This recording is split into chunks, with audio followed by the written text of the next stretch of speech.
সমাধান চাও যদি জীবনে মরণে ফিরে যাও খুঁজে নাও চোখ রাখো কোরআনে সমাধান চাও যদি জীবনে মরণে ফিরে যাও খুঁজে নাও চোখ রাখো কোরআনে তবেই পাবে সুখ শান্তির ঠিকানা তবেই পাবে সুখ শান্তির ঠিকানা যদি মেনে নাও তুমি মনে প্রাণে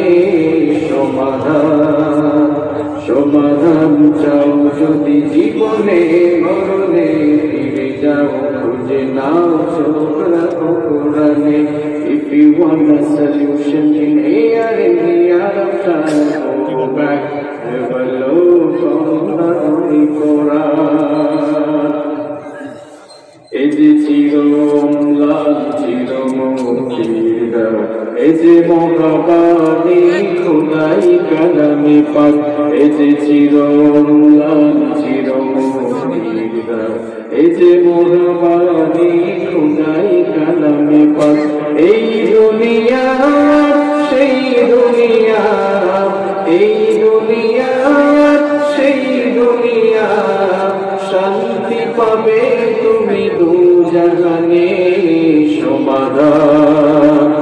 সমাধান চাও যদি জীবনে মরণে ফিরে যাও খুঁজে নাও চোখ রাখো কোরআনে if you want a solution in here in the other go back have a look on the Holy Quran তবেই পাবে সুখ শান্তির ঠিকানা তবেই পাবে সুখ শান্তির ঠিকানা যদি মেনে নাও তুমি মনে প্রাণে সমাধান চাও যদি জীবনে মরণে ফিরে যাও খুঁজে নাও চোখ রাখো কোরআনে if you want a solution in here in the other go back have a look on the Holy Quran এই বাণী সকলে নয় শুধু মুমিনের যারাই চলবে মেনে ফল পাবে কোরআনে এই বাণী সকলে নয় শুধু মুমিনের যারাই চলবে মেনে ফল পাবে কোরআনে ঘরে বলো কি বারাসে বলো ঘরে বলো কি বারাসে বলো অশান্তি জোর করে শান্তি আনে সমাধান চাও যদি জীবনে মরণে ফিরে যাও খুঁজে নাও চোখ রাখো কোরআনে তবেই পাবে সুখ শান্তির ঠিকানা তবেই পাবে সুখ শান্তির ঠিকানা যদি মেনে নাও তুমি মনে প্রাণে সমাধান চাও যদি জীবনে মরণে ফিরে যাও খুঁজে নাও চোখ রাখো কোরআনে if you want a solution here in here go back have a look on the Holy Quran বাংলাদেশের অন্যতম বিভাগ রাজশাহী বিভাগের পাবনা জেলার চাটমোহর উপজেলার ঐতিহ্যবাহী বালুচর ও ছোট শালিখার কবরস্থানের মাইয়েদের রোগের মাগফিরাত কামনায় আজকের এই 13তম 2 দিন ব্যাপী 13তম ঐতিহাসিক তাফসীরুল কোরআন মাহফিলের সমাপনী দিবসের সমাপনী অধিবেশনের বক্তারা শ্রদ্ধাভাজন সভাপতি মঞ্চে উপস্থিত সম্মানিত ওলামায়ে কেরাম বিভিন্ন রাজনৈতিক দলের সম্মানিত নেতৃবৃন্দ সামাজিক নেতৃবৃন্দ আমার সামনে বসা অত্র এলাকার পার্শ্ববর্তী এবং দূর দূরান্ত থেকে আগত আল্লাহর দ্বীন প্রেমী কোরআন প্রেমী সর্বস্তরের তাওহীদি জনতা যুগে যুগে আল্লাহর জমিনে আল্লাহর দ্বীনকে প্রতিষ্ঠার জন্য যারা সবচাইতে বেশি অগ্রণী ভূমিকা পালন করেছেন আমার সম্মানিত যুবক এবং তরুণ ভাইয়েরা, স্কুল, কলেজ, ইউনিভার্সিটি এবং বিভিন্ন মাদ্রাসা পড়ুয়া আমার প্রাণ প্রিয় মেধাবী ছাত্র ভাইয়েরা, মহিলা প্যান্ডেল থেকে এবং ঘরে বসে যারা শুনছেন, শ্রদ্ধেয়া সম্মানিতা মা এবং বোনেরা, উপস্থিত জাতির বিবেক এবং ইসলামের সৌন্দর্য গোটা দুনিয়ায় ছড়িয়ে দেওয়ার জন্য যারা কাজ করেন, আমার প্রাণ প্রিয় মিডিয়ার কর্মী ভাইয়েরা, প্রাণ প্রিয় পাবনাবাসী, আপনারা সবাই কেমন আছেন? আলহামদুলিল্লাহ, আমিও আল্লাহর ভালো আছি। আমাদের সকলকে ভালো রেখেছেন কে? আমাদেরকে সুস্থ রেখেছেন কে? যিনি আমাদেরকে সুস্থ রেখেছেন, ভালো রেখেছেন, কোরআনের এই মেলায় আসার যিনি তৌফিক দিয়েছেন, সেই আল্লাহর জন্য করছি আলহামদুলিল্লাহ। রাত অনেক হয়ে গিয়েছে, এজন্য অপ্রাসঙ্গিক কোনো কথা বলে আমি সময় নষ্ট করতে চাই না। সরাসরি আমরা আলোচনা শুরু করবো ইনশাআল্লাহ। 2 দিন ব্যাপী ঐতিহাসিক তাফসীরুল কোরআন মাহফিলে আপনারা অনেক উলামায়ে কেরামের কাছ থেকে কথা শুনেছেন। আমার আগে কথা বলেছি আমার অত্যন্ত প্রিয় ভাই, বিশিষ্ট ইসলামিক চিন্তকবিদ মাওলানা ইয়াহিয়া তাকি হাফিজাহুল্লাহ ওয়া রাআহ, সে অত্যন্ত কষ্ট করে অসুস্থতা নিয়েও আপনাদের সামনে এসে কথা বলেছে। খুবই অসুস্থতা নিয়েও আপনাদেরকে কোরআন শোনাবার জন্য ছুটে এসেছে। আমরা তার জন্য দোয়া করছি, আল্লাহ তাআলা যেন তাকে শিফায়ে আজিলা এবং কামিলা নসিব করে দেন। আজকের মাহফিলে আরো কথা বলেছেন হাফিজ মাওলানা মোহাম্মদ আলতাফ হুসাইন সাহেব, গতকাল কথা বলেছেন মাওলানা মোহাম্মদ শফিকুল ইসলাম সিরাজি সাহেব, কথা বলেছেন মাওলানা মোহাম্মদ ওয়াহিদুজ্জামান সেলিম সাহেব, কথা বলেছেন মাওলানা মাহমুদুল হাসান। যারাই কথা বলেছেন আল্লাহ তাআলা তাদের ইজ্জত এবং নেক হায়াত বাড়িয়ে দেন, আমরা বলি আমিন। আজকের মাহফিলে অতিথি হিসেবে, প্রধান অতিথি হিসেবে যার নাম রয়েছে আপনাদের পত্র সংসদীয় আসন মাননীয় সংসদ সদস্য, বিশিষ্ট রাজনীতিবিদ, অত্র এলাকার গণমানুষের প্রিয় ব্যক্তিত্ব, জনবন্দিত জননেতা জনাব আলহাজ মোহাম্মদ মকবুল হোসেন সাহেব, আল্লাহ তাআলা ওনাকে কোরআনের জন্য কবুল করুন। বিশেষ অতিথি হিসেবে রয়েছেন আলহাজ মোহাম্মদ মনজুর রহমান, আলহাজ মোহাম্মদ আব্দুল হামিদ মাস্টার, জনাব মোহাম্মদ মোজাম্মেল হক, জনাব মির্জা রেজাউল করিমুল্লাহ, যিনি আমার আগে সম্ভবত কথা বলেছেন, সাবেক মেয়র ছিলেন। আমরা সবার জন্য দোয়া করছি, আল্লাহ তাআলা সকলকে কোরআনের জন্য কবুল করুন, আমরা বলে আমিন। রাত তো অনেক হয়ে গিয়েছে, আপনারা কি ক্লান্ত? কিছু সময় শোনা যাবে তো ইনশাআল্লাহ। আল্লাহ তাআলা আমাদেরকে আখিরি মোনাজাত পর্যন্ত ধৈর্য ধরে তার কালামের মানে শোনার তৌফিক দান করেন, আমরা বলে আমিন। সম্মানিত ভাইয়েরা, পৃথিবীতে অসংখ্য মানুষ বসবাস করছে। আপনি সামনে তাকালেও মানুষ দেখবেন, পেছনে তাকালেও মানুষ, ডানে তাকালেও মানুষ, বামে তাকালেও মানুষ, এমনকি মাটির নিচেও মানুষ। এই যে পৃথিবীতে এত মানুষের বসবাস, এত মানুষের ছড়াছড়ি, পৃথিবীতে মাত্র একজন পুরুষ আর একজন নারী থেকে মানব বংশের বিস্তার সাধিত হয়েছে। যাদের মাধ্যমে মানব বংশের বিস্তার সাধিত হয়েছে তারা হচ্ছেন আমাদের সকলের বাবা, মানব জাতির পিতা সাইয়্যিদুনা আদম আলাইহিস সালাম এবং আমাদের মা সাইয়্যিদাতুনা হাওয়া আলাইহাস সালাম। এই দুইজনের মাধ্যমে গোটা দুনিয়াতে মানব বংশের বিস্তার সাধিত হয়েছে। একটি ফ্যামিলি থেকে পৃথিবীতে এতগুলো ফ্যামিলি হয়েছে। আপনারা যারা এখানে বসেছেন, আমরা প্রত্যেকেই কোনো না কোনো পরিবারের সদস্য। পৃথিবীতে এতগুলো পরিবার হয়েছে। কয়টি পরিবার থেকে? একটি পরিবার থেকে। সেই পরিবারের নাম হচ্ছে আদম এবং হাওয়া পরিবার।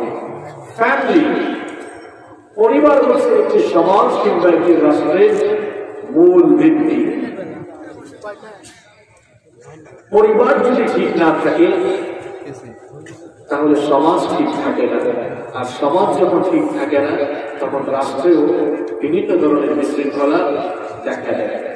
রাষ্ট্রীয় এবং সামাজিক অবক্ষয়ের মূল কারণ হচ্ছে পরিবারের মধ্য থেকে মূল্যবোধ চলে যাওয়া। ফ্যামিলি ছাড়া মানুষ কখনো সুখীও হতে পারে না, একা একা সুখী হওয়া যায় না। আপনার কাছে যদি কোটি কোটি টাকা থাকে, আপনি যদি গাড়ি ইন্ডাস্ট্রিরও মালিক হন, আপনার ক্ষমতা যদি থাকে, পাওয়ার যদি থাকে, সব কিছু যদি থাকে, কিন্তু যদি ফ্যামিলি না থাকে, পরিবার না থাকে, তাকে কি সুখী মানুষ বলা যাবে?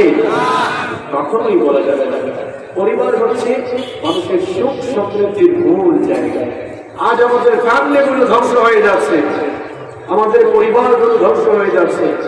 বিজাতীয় সংস্কৃতি, সাংস্কৃতিক আগ্রাসন, পশ্চিমা সংস্কৃতি, ভয়াল কালো খাবার আমাদের মুসলিম ফ্যামিলিগুলোকে ঢুকে গিয়ে আমাদের ফ্যামিলিগুলো এমন ভাবে আজ ধ্বংস হয়ে যাচ্ছে। আমাদের ফ্যামিলিগুলোতে আজ সুখ শান্তি নেই, আমাদের ফ্যামিলিগুলোতে আজ সমৃদ্ধি নেই, বরকত নেই। আর পরিবারে যখন সুখ শান্তি বরকত থাকবে না, মনে রাখবেন সমাজ এবং রাষ্ট্রেও সুখ শান্তি সমৃদ্ধি এবং বরকত থাকবে না। আমাদের সমাজে এত বিশৃঙ্খলা কেন? আমাদের সমাজে এত হানাহানি কেন? এত ফিতনা কেন? এত ফাসাদ কেন? সমাজে এত কলুষতা কেন? এত নোংরামি কেন? Why? What's the reason? কারণগুলো কি? আপনাকে মূল কারণ ফাইন্ড আউট করতে হবে। মূল কারণ ফাইন্ড আউট না করে আপনি যতই সমাধানের চেষ্টা করেন না কেন, সমাধান করতে পারবেন না। আগে মূল প্রবলেম আপনাকে ফাইন্ড আউট করতে হবে। সমাজে, রাষ্ট্রে যত ফিতনা, ফাসাদ, বিশৃঙ্খলা বাড়ছে, তার একমাত্র কারণ হচ্ছে পারিবারিক অবক্ষয়। যখন একটি পরিবার সুন্দর হয়ে যাবে, আমাদের পরিবারে যখন সুন্দর শিক্ষা থাকবে, সুন্দর পরিবেশ থাকবে, সমাজও সুন্দর হবে, দেশও সুন্দর হয়ে যাবে ইনশাআল্লাহ। আমরা সকলেই সুখী পরিবার চাই, একটি সুন্দর পরিবার চাই। পৃথিবীতে কোন মানুষ আপনি পাবেন না যারা সুখী পরিবার চায় না। প্রত্যেকেই সুখী পরিবার চায়। আপনারা চান কি চান না? এই দিকের মানুষরা চায় না। আপনারা সুখী পরিবার চান তো? আপনারা চান? সবাই চান কি চান না? সুখী পরিবার তো এমনি হবে না। একটি সুখী পরিবার গঠনের কিছু ফর্মুলা রয়েছে, একটি সুখী পরিবার গঠনের কিছু উপাদান রয়েছে। আপনি সেই গুরুত্বপূর্ণ এলিমেন্টস গুলো বাদ দিয়ে আপনার পরিবারকে কখনো সুখী পরিবার বানাতে পারবেন না। আমাদের মূল জায়গায় সমস্যা, এজন্য আমাদের মূল জায়গা সমাধান করতে হবে। আমাদের পরিবারগুলোকে আমরা কিভাবে একটি সুখী পরিবার, একটি আদর্শিক পরিবার, জান্নাতের আলোয় আলোকিত পরিবার, ইসলামের নীতি এবং আদর্শের ভিত্তিতে সুন্দর একটি পরিবার কিভাবে আমরা গঠন করব, সুন্দর একটি পরিবার কিভাবে আমরা সাজাবো, আমরা আজকে কোরআন সুন্নাহর আলোকে সে ব্যাপারে বিস্তারিত শুনবো ইনশাআল্লাহ। সুখী পরিবার সবাই চান তো? আমি আপনাদেরকে আজ সুখী পরিবার গঠনের 13টি ফর্মুলা শোনাবো। কয়টি? সবাইকে আমি মুখস্থ করে আসলাম, প্রত্যেকেই মুখস্থ করে যেতে হবে। এটা আওয়াজ না, এটা যেন ওয়াজ হয়। আমাদের ভাইরা মাসের পর মাস কষ্ট করে এত চমৎকার একটি প্রোগ্রামের অর্গানাইজ করেছে। এখন যদি সেখান থেকে আমরা কিছু লেসন নিয়ে বাড়ি যেতে না পারি, তাহলে যদি আয়োজন সম্পূর্ণ বৃথা হয়ে যাবে। এজন্য আমরা যেন আজকের আলোচনা থেকে কিছু লেসন নিয়ে বাড়ি ফিরতে পারি। আল্লাহ তাআলা আমাদেরকে সেই তৌফিক দান করেন, আমরা বলি আমিন। তাহলে একটি সুখী পরিবার গঠনের জন্য কয়টি জিনিস দরকার? আরো আসতে বলেন, কয়টি? আরো দূরে, কয়টি? 13টি। নাম্বার 1, যাদের কাছে স্মার্টফোন আছে নোট করা শুরু করেন। 1 নাম্বার হচ্ছে একটি সুখী পরিবার গঠনের জন্য নাম্বার 1 হচ্ছে উত্তম জীবন সঙ্গী নির্বাচন করতে হবে। আপনি যখন আপনার পরিবার শুরু করবেন, আপনার দাম্পত্য জীবন শুরু করবেন, আপনি নেককার দিনদার একজন স্ত্রী চুজ করে আপনি আপনার দাম্পত্য জীবন শুরু করবেন। আমার মায়েরা, বোনেরা, মহিলার প্যান্ডেল থেকে যারা শুনছেন, সুখী পরিবার তো আপনারাও চান। সুখী পরিবার যদি চাই, তাহলে নেককার দিনদার একজন ছেলেকে নির্বাচন করে ফ্যামিলি শুরু করার দরকার আছে না? নাই? জবাব তো আপনারা দিলেন, তারাও মনে মনে দিয়েছে, তাই না? নেককার জীবন সঙ্গী ছাড়া পরিবারের সুখ আসবে না। এই জন্য বুখারীর বর্ণনায়, মুসলিমের বর্ণনায় হাদিস এসেছে, عن أبي هريرة رضي الله عنه عن النبي صلى الله عليه وسلم قال تنكح المرأة لأربع سيد المحدثين أبو هريرة رضي الله عنه হাদিসটি বর্ণনা করেছেন। বিশ্বনবী সাল্লাল্লাহু আলাইহি ওয়াসাল্লাম বলেছেন, বিয়ের সময় চারটি জিনিস থেকে পুরুষেরা নারীদেরকে চুজ করে পছন্দ করে। নাম্বার 1, এক নাম্বার হচ্ছে লিমালিহা, মেয়ের বাবার ধন দৌলত। 2 নাম্বার হলো ওয়ালি হাসবিহা, মেয়ের বংশ মর্যাদা। 3 নাম্বার হলো ওয়ালি জামালিহা, মেয়ের রূপ সৌন্দর্য। আর 4 নাম্বার হলো ওয়ালি দীনিহা, মেয়ের দিনদারিতা। এই 4টি জিনিস দেখেই মানুষেরা বিয়ের সময় পাত্রী পছন্দ করে। বিশ্বনবী সাল্লাল্লাহু আলাইহি ওয়াসাল্লাম বলেন, এই 4টি কোয়ালিটির মধ্যে সবার আগে দিনদার মেয়েকে প্রাধান্য দাও। ফসফর বিদাতিল দ্বীন তালিবাতিয়ানা, সবার আগে দিনদার মেয়েকে প্রাধান্য দাও। কারণ একটা মেয়ে যতই সুন্দরী আর রূপসী হোক না কেন, তার বাবার যতই ধন দৌলত থাকুক না কেন, আর সে যত ভালো বংশের মেয়ে হোক না কেন, তার মধ্যে যদি দিনদারিতা না থাকে, তার মধ্যে যদি নামাজ না থাকে, তার মধ্যে যদি পর্দা না থাকে, তার মধ্যে যদি কোরআন তেলাওয়াতের অভ্যাস না থাকে, তার মধ্যে যদি নিয়মিত জিকির আজকার তাহলিলের অভ্যাস না থাকে, তার মধ্যে যদি দিনদারিতা না থাকে, এমন দিনহীন নারীকে বিয়ে করে ফ্যামিলি শুরু করলে আপনার ঘরটা জাহান্নামে পরিণত হয়ে যাবে। আর মেয়েটা যদি দেখতে সুন্দরী কম হয়, রূপসী যদি কম হয়, তার বাবার ধন দৌলত যদি কম হয়, মেয়েটার বংশ মর্যাদাও যদি ভালো না হয়, মেয়েটা যদি গরিব হয়, কিন্তু তার মধ্যে যদি দিনদারিতা থাকে, তার মধ্যে যদি নামাজ থাকে, তার মধ্যে যদি পর্দা থাকে, তার মধ্যে যদি জিকির আজকার কোরআন তেলাওয়াতের অভ্যাস থাকে, এমন দিনদার মেয়েকে পছন্দ করে বিয়ে করে সংসার শুরু করলে আপনার ঘরটা জান্নাতের রঙে রঙিন হয়ে যাবে। ইবনে মাজার বর্ণনায় বিশ্বনবী সাল্লাল্লাহু আলাইহি ওয়াসাল্লাম বলেছেন, আদ-দুনিয়া কুল্লুহা মাতা ওয়া খায়রু মাতা'আদ দুনিয়া আল-মারআতুস সালিহা। দুনিয়ায় যা কিছু দেখো, দুনিয়ার সব কিছুই হলো সম্পদ। দুনিয়ার সকল সম্পদের মধ্যে নেককার নারী হচ্ছে সর্বশ্রেষ্ঠ সম্পদ। গাড়ি, বাড়ি, ইন্ডাস্ট্রি, ক্ষমতা, পাওয়ার, এগুলো মানুষের জন্য শ্রেষ্ঠ সম্পদ নয়। একজন পুরুষের জন্য দুনিয়ার সবচাইতে শ্রেষ্ঠ সম্পদ হচ্ছে তার দিনদার নেককার স্ত্রী, ঠিক কিনা? ঠিক একজন নারীর জন্য দুনিয়ার সবচাইতে শ্রেষ্ঠ সম্পদ হচ্ছে একজন দিনদার স্বামী। আপনার জীবন সঙ্গী যদি দিনদার না হয়, নেককার না হয়, প্রিয় ভাইয়েরা, আপনার জীবনটা একেবারে বরবাদ হয়ে যাবে, পরিবারের সুখ শান্তি থাকবে। বিশ্বনবী সাল্লাল্লাহু আলাইহি ওয়াসাল্লাম বললেন, আরবাউন মিনাস সাআদা, 4টি জিনিস মানুষের জীবনে সৌভাগ্য নিয়ে আসে। 4টি জিনিস মানুষের জীবনে সুখ শান্তি সমৃদ্ধি নিয়ে আসে। 1 নম্বর হলো আল-মারআতুস সালিহা, নেককার স্ত্রী। 2 নম্বর হলো আল-মাসকানুল ওয়াসি', প্রশস্ত বাড়ি। 3 নম্বর হলো আল-জারুস সালিহ, ভালো প্রতিবেশী। 4 নম্বর হলো আল-মারকাবুল হানি, উত্তম বাহন। এই 4টি জিনিস যারা পেয়েছে, দুনিয়ার সুখ শান্তি আর সৌভাগ্য তারা তাদের জীবনে পেয়েছে।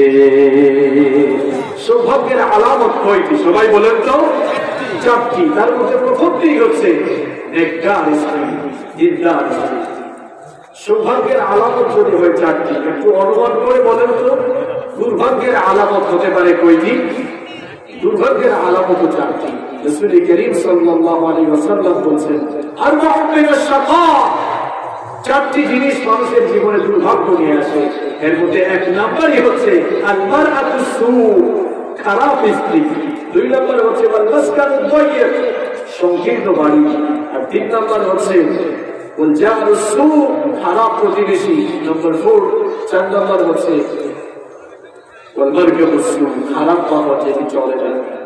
মানুষের জীবনে দুর্ভাগ্যের প্রধান কারণ হয়ে দাঁড়ায় যদি স্ত্রী দিনদার হয়, আর সৌভাগ্যের কারণ হয়ে দাঁড়ায় যদি জীবনে উত্তম একজন জীবন সঙ্গী। সম্মানিত ভাইয়েরা, একজন উত্তম জীবন সঙ্গী, দিনদার জীবন সঙ্গী আপনার জন্য কত বড় নিয়ামত।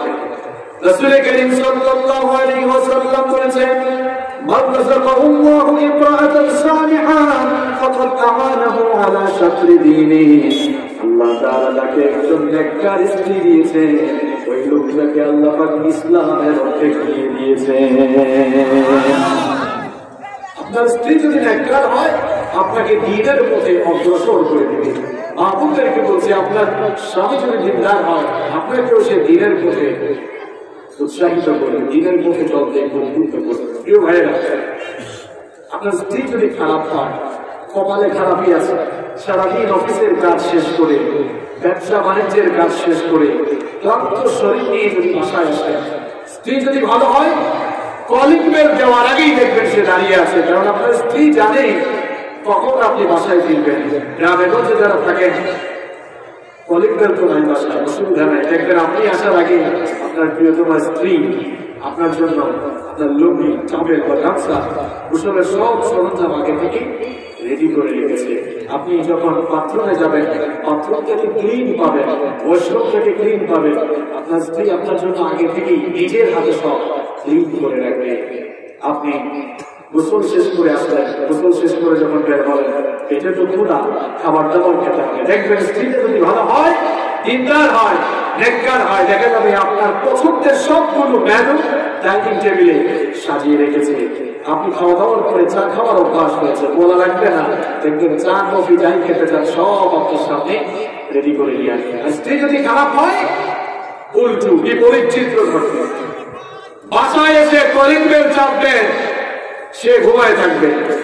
দেখা যাবে কাছের মেয়ে দলিনা ফুকিনা এসে দরজা খুলে দেবে। আর বাথরুম ক্লিন পাবেন না, পছন্দের খাবারও কপালে জুটবে না, দেখবেন যেটাই খাবেন লবণ একটু কম হয়। আর চা খাওয়ার অভ্যাস আছে তো, আপনার ওয়াইফ আপনাকে নিজের হাতে চা বানিয়ে দিবে না, কাজের মেয়েকে বলবে এই তোর বসকে তোর স্যারকে একটু চা বানিয়ে দিত। স্ত্রী যদি ভালো হয়, আপনার জীবনটা সুন্দর হয়ে যাবে, আপনাকে দিনের পথে সে অগ্রসর করবে। স্ত্রী যদি ভালো হয়, ফজরের আযান যখন হয়ে যাবে, আপনাকে আদর করে ডেকে ডেকে বলবে, প্রিয়তম স্বামী আমার, উঠে যাও, আযান হয়েছে। কর্তব্যে ঠান্ডা তো কি হয়েছে, এই যে আমি পানি গরম করে তোমার জন্য নিয়ে এসেছি, দুপুরে মসজিদে চলে যাও। আর স্ত্রী যদি খারাপ হয়, উল্টা, আপনি নামাজি মানুষ, মসজিদে যেতে চান, আযান হয়ে গেলে মসজিদে যেতে চাইলে আপনাকে বলবে এতবার কি দাও লাগে দেখবে। হ্যাঁ, তাহলে আপনার স্ত্রী যদি ভালো হয়, পরিবারের সুখ শান্তি থাকবে, সে আপনাকে দিনের মধ্যে অগ্রসর করে দেবে। সবচাইতে গুরুত্বপূর্ণ হচ্ছে কিপ ইন ইউর মাইন্ড, মনে রাখবেন আপনি, আপনার স্ত্রী হচ্ছে আপনার সন্তান উৎপাদনের কারখানা, ঠিক কি না? ফ্যাক্টরি যদি খারাপ হয়, তাহলে প্রোডাক্ট খারাপ হবে। ফ্যাক্টরি যদি ভালো হয়, প্রোডাকশন ভালো হবে, পণ্যগুলো ভালো হবে। হিউম্যান এমব্রয়ডারি নিয়ে যারা রিসার্চ করেছেন, তারা বলছেন a child gets married before 16 weeks of birth. একটি শিশু পৃথিবীর আলো বাতাস দেখার আগে, সে যখন মায়ের পেটে থাকে, জন্মে 16 সপ্তাহ অর্থাৎ 4 মাস আগেই সে তার মায়ের পেটে থাকাকালীন শুনতে পারে। সুবহানাল্লাহ, বাড়ি গিয়ে বলেন, আমার কথা কি স্পষ্ট শোনা যাচ্ছে? এগুলো তো খুব দামি কথা, বুঝতে পারছেন না মনে হয়? আপনি আমি দুনিয়াতে আসার আগে মায়ের পেটে যখন ছিলাম, জন্মের 4 মাস আগেই আমরা মায়ের পেটে শুনতে পেতাম। সুবহানাল্লাহ। আপনারা বলবেন হুজুর, বিজ্ঞান তো তাহলে বহু এগিয়ে গিয়েছে। হ্যাঁ, বিজ্ঞান এগিয়েছে, কিন্তু কোরআনের চেয়ে বেশি আগাতে পারে। বিজ্ঞান হিউম্যান এমব্রয়ডারি নিয়ে রিসার্চ করে এই কথাটি বলেছে মাত্র কয়েকদিন আগে। আপনি আল্লাহ তাআলার পবিত্র এই কিতাব কোরআনটা খুলে দেখুন। It's the source of knowledge and science. এটি তো জ্ঞান বিজ্ঞানের উৎস। আপনি কোরআন খুলে দেখুন, এই কথা আল্লাহ তাআলা 1500 বছর আগে কিভাবে বলে দিয়েছেন। আল্লাহ তাআলা যেখানেই মানুষের শ্রবণ শক্তি আর দর্শন শক্তির কথা বলেছেন, দর্শন শক্তির কথা বলতে গিয়ে আল্লাহ তাআলা বসর শব্দ ব্যবহার করেছেন, আর শ্রবণ শক্তির কথা বলতে গিয়ে আল্লাহ তাআলা সাম শব্দ ব্যবহার করেছেন। আপনি কোরআনটা খুলে দেখুন, কোরআনে কারীমের যত জায়গায় আল্লাহ তাআলা সাম এবং বসর শব্দ দিয়েছেন, বসরের আগে সাম দিয়েছেন, অর্থাৎ দৃষ্টি শক্তির আগে শ্রবণ শক্তির কথা বলেছেন। ফর এক্সাম্পল, ইন্নাস সামআ ওয়াল বসরা ওয়াল ফুআদা কুল্লু উলাইকা কানা আনহু মাসউলা। আবার অন্য আয়াতে আল্লাহ তাআলা বলছেন ওয়াজআলা লাকুমুস সামআ ওয়াল আবসারা ওয়াল আফকিদা। এভাবে আল্লাহ তাআলা যত জায়গায় সাম এবং বসর শব্দ দিয়েছেন, বসরের আগে সাম দিয়েছেন, অর্থাৎ দৃষ্টি শক্তির আগে শ্রবণ শক্তির কথা বলেছেন। এই আয়াতগুলোর সায়েন্টিফিক এক্সপ্লেনেশন হচ্ছে, যেহেতু আল্লাহ তাআলা দৃষ্টি শক্তির আগে শ্রবণ শক্তির কথা বলেছেন, তার মানে মানব সন্তান পৃথিবীতে আসার আগে মায়ের পেটে থাকাকালীন দৃষ্টি শক্তির আগে সে শ্রবণ শক্তি লাভ করে। আল্লাহু আকবার। তাহলে সন্তান যেহেতু পেটের ভেতরেই শোনে, আপনার স্ত্রী যদি খারাপ হয়, আপনার সন্তানকে প্রেগন্যান্সিতে নিয়ে আপনার সন্তানটাকে পেটে ধারণ যখন আপনার স্ত্রী করবে, স্ত্রী যদি খারাপ হয়, সন্তানকে পেটে নিয়ে সারাদিন মুভি দেখবে, সিরিয়াল দেখবে, হিন্দি গান শুনবে, যেহেতু সন্তান পেটের ভেতরে জন্মের আগে শুনতে পায়। এটি কোরআনের কথা, এটি বিজ্ঞানেরও কথা। তাহলে আপনার স্ত্রী যদি আপনার সন্তানকে নিয়ে, সন্তানকে পেটে নিয়ে সারাদিন হিন্দি সিরিয়াল দেখে, নাটক দেখে, সিনেমা দেখে, ওই সিনেমার সাউন্ড, গানের সাউন্ড মনে হয় সন্তানের কানে যায় না। কথা কন না কেন, যায় কিনা? ফ্যাক্টরি খারাপ, প্রোডাক্ট খারাপ হবে, ওই মহিলার পেট থেকে যে সন্তানগুলো বের হবে সবগুলো ডিজে মার্কা সন্তান হবে। কারণ মায়ের পেটে তো সব সময় ঢাকা ঢাকা শুনেছে, এখন তো ঢাকা ঢাকার জন্য পাগল। এরপরে আবার জন্মের করে হুজুরের কাছে এনে বলে, হুজুর একটু দোয়া করেন না, ছেলেটা তো বক্তব্যে যায় না। আপনার ছেলে বক্তব্যে যাবে, পেটে নিয়ে তো সব সময় ঢাকা শুনছে, এখন তো ঢাকা শোনার জন্য, ঠিক কিনা?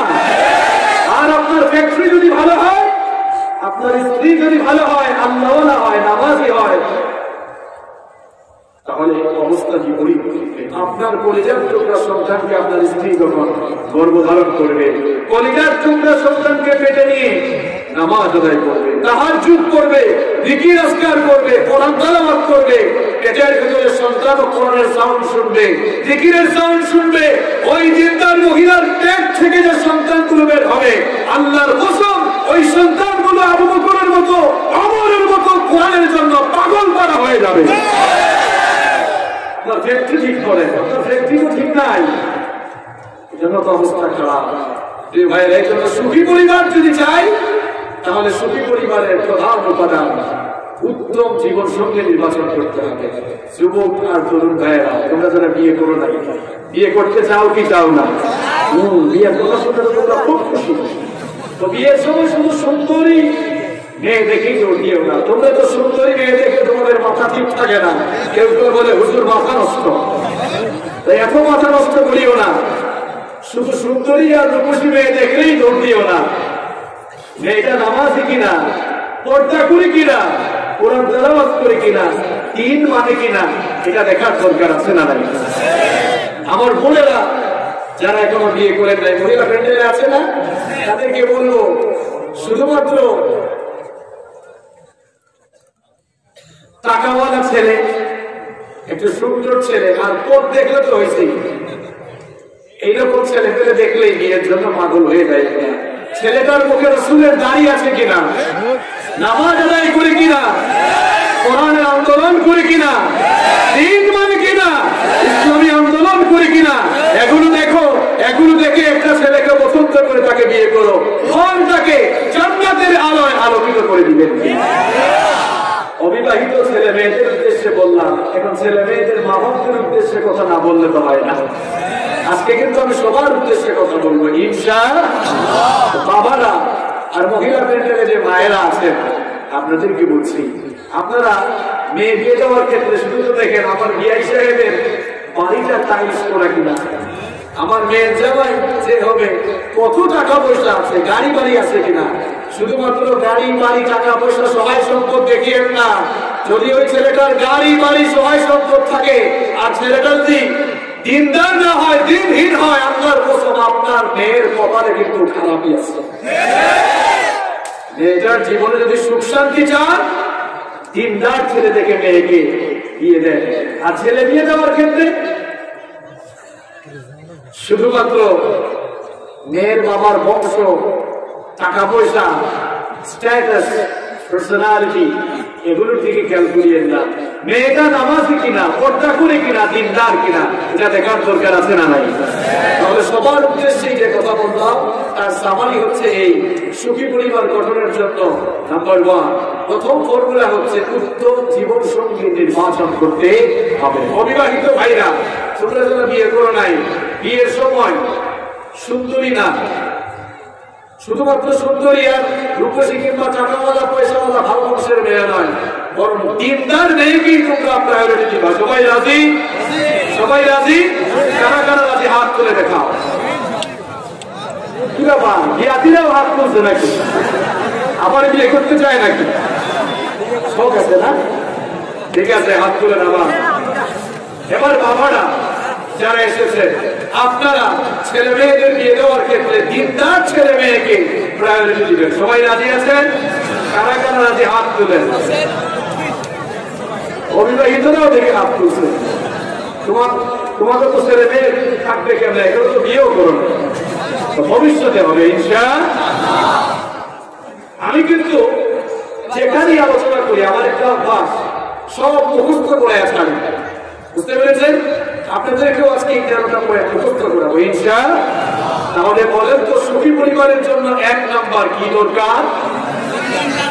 উত্তম জীবন সঙ্গী। ক্লিয়ার নাকি কোনো ভেজাল আছে? আচ্ছা, সুখী পরিবার গঠনের 2 নম্বর ফর্মুলা হচ্ছে হাজবেন্ড ওয়াইফ, স্বামী স্ত্রীর মধ্যে সুসম্পর্ক তথা পারস্পরিক সম্মানজনক আচরণ। আপনারা আপনাদের স্ত্রীদের সাথে ভালো আচরণ করবেন, সম্মানজনক ভাষায় কথা বলবেন, রোমান্স করবেন, ভালোবাসা বিনিময় করবেন, মহব্বত করবেন, সম্মান করবেন। বোনেরা যারা আছেন, হাজবেন্ডকে সম্মান করবেন, তার আনুগত্য করবেন, খেদমত করবেন, তখনই সংসারটাকে সুখ শান্তি দিয়ে ভরে দিবেন কে? ভাবিদের সাথে আপনারা ভালো আচরণ করেন তো নাকি ঘরে গিয়ে বলেন, হে আব্দুল্লাহ কোথায়, এদিকে আয়, এরকম বলেন নাকি? এদিকে আয় বলবেন না, বলেন এদিকে আসো, একটু ভালোবাসার সুরে ডাকেন, দেখবেন ডাক দিতে দেরি হবে, কাছে আসতে দেরি। স্ত্রীদের সাথে ভালো আচরণ করবেন, নিজের ওয়াইফের সাথে কখনো খারাপ আচরণ করবেন না। আপনি যদি আপনার সংসারে বরকত চান, জীবনে যদি বরকত চান, জীবনে যদি কল্যাণ চান, এই লোকগুলো উঠে গেল, এরা কি এদের ওয়াইফের সাথে খারাপ ব্যবহার করে? এদেরকে ধরেন। আমার আলোচনা শেষ হওয়ার আগে কিন্তু উঠার কোনো সুযোগ নাই। যারাই উঠবেন একদম গায়ে গায়ে গিরায় গিরায় লাগাই দিব। কথা ক্লিয়ার?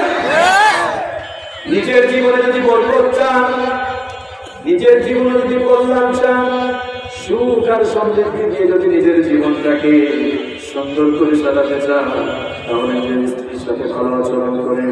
কোরআন কারীমের 4 নম্বর সূরা সূরাতুন নিসাএর 19 নম্বর আয়াতের শেষাংশে আল্লাহ পাক সুন্দর করে বললেন, ওয়া বাশিরুহুন্না বিল মারুফ ফাইন কারিহতুমুহুন্না ফাআসা আন তাকরাহু শাইআন ওয়া ইয়াজআল আল্লাহু ফীহি খায়রান কাসীরা। আল্লাহ তাআলা বললেন, তোমরা তোমাদের স্ত্রীদের সাথে উত্তম আচরণ করো, ভালো ব্যবহার করো। তোমরা যদি তোমাদের স্ত্রীদেরকে অপছন্দ করো, তাদেরকে যদি ভালো না বাসো, তাদের সাথে যদি অসম্মানজনক আচরণ করো, তাহলে যেটা দেখবে এমন জিনিসটাকে তুমি অপছন্দ করলে, যার মধ্যে আল্লাহ পাক তোমার জীবনের কল্যাণ রেখেছিলেন। কথাটা কার? বড় কথা আপনি চিন্তা করেছেন? আল্লাহ তাআলা বললেন, তোমাদের স্ত্রীদের সাথে ভালো আচরণ করো। আর জেনে রেখো, তুমি যদি তোমার স্ত্রীকে অপছন্দ করো, এমন জিনিসটাকেই তুমি অপছন্দ করে নে যার মধ্যে আল্লাহ তাআলা তোমার জীবনের কল্যাণ রেখেছেন। আল্লাহু আকবার। এই জন্য খবরদার, জীবনে যদি কল্যাণ চান, নিজের স্ত্রীর সাথে ভালো আচরণ করবেন, সুন্দর আচরণ করবেন, তার সাথে সম্মানজনক ভাষায় কথা বলবেন, তাকে সময় দিবেন, তার সাথে উত্তম আচরণ করবে। আমরা তো আমাদের স্ত্রীদের সাথে কাজের মেয়ে জরিনা সমিনার মতো ব্যবহার করি। আপনারা বিশ্বনবীর জীবনী পড়েন, বিশ্বনবীর বায়োগ্রাফি পড়ে দেখেন আমার নবী সাল্লাল্লাহু আলাইহি ওয়াসাল্লাম নিজের স্ত্রীদের সাথে কত সুন্দর ভালোবাসার সম্পর্ক তিনি করেছেন। নিজের স্ত্রীদের সাথে কেমন ভালোবাসা দিয়ে আচরণ, নিজের স্ত্রীদেরকে কত বেশি ভালোবাসতেন, কত সুন্দর আচরণ আমার নবী তার স্ত্রীদের সাথে করতেন। বিশ্বনবী সাল্লাল্লাহু আলাইহি ওয়াসাল্লামের প্রিয়তমা স্ত্রী আমাদের মা উম্মুল মুমিনিন আয়েশা রাদিয়াল্লাহু আনহা বলেছেন আমার নবী আমাকে এত ভালোবাসতেন, আমার নাম ছিল আয়েশা, আমার নবী আদর করে মাঝে মাঝে আমাকে আয়েশা ডাকতেন, আমার মাঝে মাঝে আদর করে আমাকে হুমায়রা বলে ডাকতেন। হুমায়রা এটা কি বাংলা না আরবি শব্দ? হুমায়রা অর্থ কি জানেন? লাল সুন্দরী বউ। এর মানে হচ্ছে হুমায়রা মানে হচ্ছে আমার লাল সুন্দরী বউ। সুবহানাল্লাহ। আপনি তো আপনার বউকে সুন্দর নামে ডাকেন না, ধরে গিয়ে একদম প্রভাবযোদ্ধা সলিমুল্লাহর মতো কিংবা নিজের চেহারাকে একদম পাখার মতো করে এরপরে ডাকতেন, ওই গো এদিকে এদিকে আসো, এরকম বলে কিনা সুন্দর করে ডাকেন। আপনার ওয়াইফ কি আপনি নিজের পছন্দের নামে ডাকেন। স্বয়ং রাসূল কারীম সাল্লাল্লাহু আলাইহি ওয়াসাল্লাম তার স্ত্রীকে আদর করে হুমায়রা ডাকলেন, লাল সুন্দরী বউ ডাকলেন। আপনি তো ডাকেন না, আমার লাল টুকটুকি বউটা কই গো একটু আসো, এরকম ডাকছেন নাকি? কথা এরকম তো ডাকেন না। আপনি আদর করে যাও পৌঁছায় ডাকেন, টিয়া পাখি ময়না পাখি টুনটুনি যাও পৌঁছায় ডাকেন। কোনো অসুবিধা আছে? বিয়ের আগে কোন মেয়ের দিকে তাকালেই গুনাহ, বিয়ের আগে কোন মেয়ের দিকে যদি আপনি তাকান, যদি আপনি তাকে তার দিকে তাকান, কোন ধরে তাকান গুনাহ। কিন্তু বিয়েটা কত বড় রহমত থেকে বিয়ের পরে আপনি আপনার বউয়ের দিকে শুধু তাকানোই না, যতবার ভালোবেসে কথা বলবেন, যতবার তার সংস্পর্শে যাবেন, যতবার তাকে টাচ করবেন, ততবার আল্লাহ আপনার নামে সওয়াব দিবে। কি পবিত্র সম্পর্ক! নিজের স্ত্রীকে সুন্দর নামে ডাকেন। বিশ্বনবী সাল্লাল্লাহু আলাইহি ওয়াসাল্লাম কতটা রোমান্টিক ছিলেন শুনেন। আপনারা তো বিশ্বনবীর জীবনী পড়েন না, বিশ্বনবীর বায়োগ্রাফি পড়েন না, বিশ্বনবীর সিরাত যদি পড়তে তাহলে বিশ্বনবীর পারিবারিক জীবন সম্পর্কে জানতে পারতেন। বিশ্বনবী সাল্লাল্লাহু আলাইহি ওয়াসাল্লাম তার বিবিদের সাথে কত সুন্দর আচরণ করেছেন। আম্মা জানা আয়েশা রাদিয়াল্লাহু আনহা বলেছেন আমার নবী আমার কোলে মাথা রেখে আমাকে শুয়ে শুয়ে গল্প শুনিয়েছে। সুবহানাল্লাহ। মানে কি বলেন? আপনি আপনার ওয়াইফকে মাঝে মাঝে গল্প শোনান তো, কোলে মাথা রেখে একটু রোমান্টিক আলাপ করেন তো, এগুলো তো রাসূলুল্লাহর সুন্নাহ। কারণ আম্মা জানা আয়েশা রাদিয়াল্লাহু আনহার কোলে মাথা রেখে আমার নবী তাকে গল্প শুনিয়েছে, ঠিক কি না? আপনার পরিবারে সুখ শান্তি আসবে কেমনে? নিজের বউয়ের সাথে একটু রোমান্স নাই, ভালোবাসা নাই, ভালোবাসার সম্পর্ক নাই, মহব্বত নাই, আপনার ঘরে সুখ আসবে কেমনে বলেন? বিশ্বনবী সাল্লাল্লাহু আলাইহি ওয়াসাল্লামের পারিবারিক জীবন আপনি স্টাডি করে দেখেন। বিশ্বনবী সাল্লাল্লাহু আলাইহি ওয়াসাল্লাম তার বিবিদের সাথে কত সুন্দর আচরণ করেছেন। আম্মা জানা আয়েশা রাদিয়াল্লাহু আনহা বলেছেন আমি যেই গ্লাসে পানি পান করতাম আমার নবী সাল্লাল্লাহু আলাইহি ওয়াসাল্লাম, আমি যেই গ্লাসে যেখানে ঠোঁট লাগিয়ে পানি পান করতাম ওই গ্লাসটার ওই অংশ যেখানে আমি ঠোঁট লাগাতাম ওইখানে আমার নবী ঠোঁট লাগিয়ে ওই গ্লাস থেকে পানি পান করতে। স্বামীর সাথে যখন খেতে বসবেন এক গ্লাসে পানি খাবেন, গ্লাস দুইটা থাকে কেন? একটা গ্লাস রাখেন, একটাতে দুজনে খান। চায়ের কাপ একটা রাখেন না, কফির কাপ একটা রাখেন, এক কাপে দুজনেই চুমুক দেন, ভালোবাসা বাড়িয়ে দিবেন কে? এগুলো কি আজে বাজে কথা না? একেবারে রাসূলুল্লাহর জীবন থেকে কথা। রাসূলুল্লাহর জীবন থেকে আপনাদেরকে শোনাচ্ছি। আপনাদের তো গ্লাস থাকে, আরে বাবা কয়েকটা, এখন গ্লাস কেন? একটা গ্লাস থাকে, হাজবেন্ড ওয়াইফ দুজনে এক গ্লাসে পানি খাবেন, দেখবেন ভালোবাসা বাড়িয়ে দিবেন কে? ভাবির সাথে এক প্লেটে খেতে বসবেন, এক প্লেটে খাবেন, মাঝে মাঝে আদর করে মুখে তুলে খাওয়াই দিয়েন। আমার ভাবিরা যারা শুনছেন আপনারাও ভাইদেরকে খাওয়াই দিয়েন, তাহলে পরিবারের মধ্যে সুখ শান্তি বাড়বে না কমবে? দেখেন আমার নবীর জীবনী আপনি পড়ে দেখেন, বিশ্বকে এই লোকের উঠে গেল, এদের বউদের সাথে নিশ্চিত এদের ঝামেলা আছে না? বউ এদেরকে হয় ঘরে গেলে মানে অথবা এমন জিনিস দেওয়া খাওয়া, এমন তরকারি যেই তরকারিতে লবণ হয় না, ওখানে খারাপই আছে, ঠিক কি না? কেউ উঠিয়েন না ভাই, আজকে বিপদ আছে কিন্তু। নিজের বিবির সাথে এক প্লেটে খাবেন, বিশ্বনবী সাল্লাল্লাহু আলাইহি ওয়াসাল্লাম বিবিদের সাথে কি চমৎকার আচরণ করেছেন শুনে আম্মা জান আয়েশা রাদিয়াল্লাহু আনহা বলেছেন, আমি যখন কোনো মাংসের টুকরা কিংবা কোনো হাড্ডি খেতাম, আমার হাত থেকে বিশ্বনবী সাল্লাল্লাহু আলাইহি ওয়াসাল্লাম ওই মাংসের টুকরা বা হাড্ডি ছিনিয়ে নিয়ে এই জায়গায় ঠোঁট লাগিয়ে আমি হাড্ডি বা মাংসটি খেতাম, ঠিক ওই জায়গায় ঠোঁট লাগিয়ে তিনিও খাওয়া শুরু করে দিতে। কি চমৎকার, কি চমৎকার সম্পর্ক! এই রোমান্টিক পরিবেশ তো আপনার ঘরের ভেতরে নাই, এই জন্য আপনার জীবনে বরকত নাই, দেখে না? যারা তার বউয়ের সাথে ভালো আচরণ করে না, এই কপাল পোড়া নাদানগুলোর জীবনে কোনো সুখও থাকে না। আমার নবী তার বিবিদের সাথে কত চমৎকার আচরণ করেছেন শুনেন। চাঁদনি রাতে আম্মা জান আয়েশা রাদিয়াল্লাহু আনহাকে বিশ্বনবী সাল্লাল্লাহু আলাইহি ওয়াসাল্লাম বললেন, ওগো আয়েশা, চলো আজকের এই পূর্ণিমা চাঁদের রাতে ঘরের বাইরে গিয়ে আমরা একটু প্রতিযোগিতা করি, একটু দৌড় প্রতিযোগিতা করি, দেখি কে ফার্স্ট হয়, তুমি না আমি। বিশ্বনবীকে হারাতে পারবে আকাশের নিচে জমিনের উপরে এমন কেউ আছে নাকি? কিন্তু বিশ্বনবী সাল্লাল্লাহু আলাইহি ওয়াসাল্লাম নিজের বিবিকে খুশি করার জন্য ইচ্ছে করেই সেদিন দৌড় প্রতিযোগিতায় হেরে গেলেন। আম্মা জান আয়েশা রাদিয়াল্লাহু আনহা খুশি হয়ে গেলেন। কিছুদিন পর বিশ্বনবী সাল্লাল্লাহু আলাইহি ওয়াসাল্লাম বললেন, আয়েশা, চলো আজ আবার চাঁদনি রাতে আমরা আবার দৌড় প্রতিযোগিতা করি, ওই দিন তো তুমি আমায় হারিয়ে দিয়েছিলে, দেখি আজ কে জিততে পারে। বিশ্বনবী সাল্লাল্লাহু আলাইহি ওয়াসাল্লাম আম্মা জান আয়েশা রাদিয়াল্লাহু আনহাকে সেদিন কোনো সুযোগই দিলেন না, দৌড়িয়ে তিনি ফার্স্ট হয়ে গেলেন। এরপরে বললেন, প্রিয়তমা স্ত্রী আমার, শোনো, ওই দিন যা আমাকে তুমি হারিয়েছিলা, আজকে তোমাকে হারিয়ে দিয়ে ওই দিনের প্রতিশোধটা নিয়ে নিলাম। সুবহানাল্লাহ। স্বামী স্ত্রীর মধ্যে কি চমৎকার সম্পর্ক!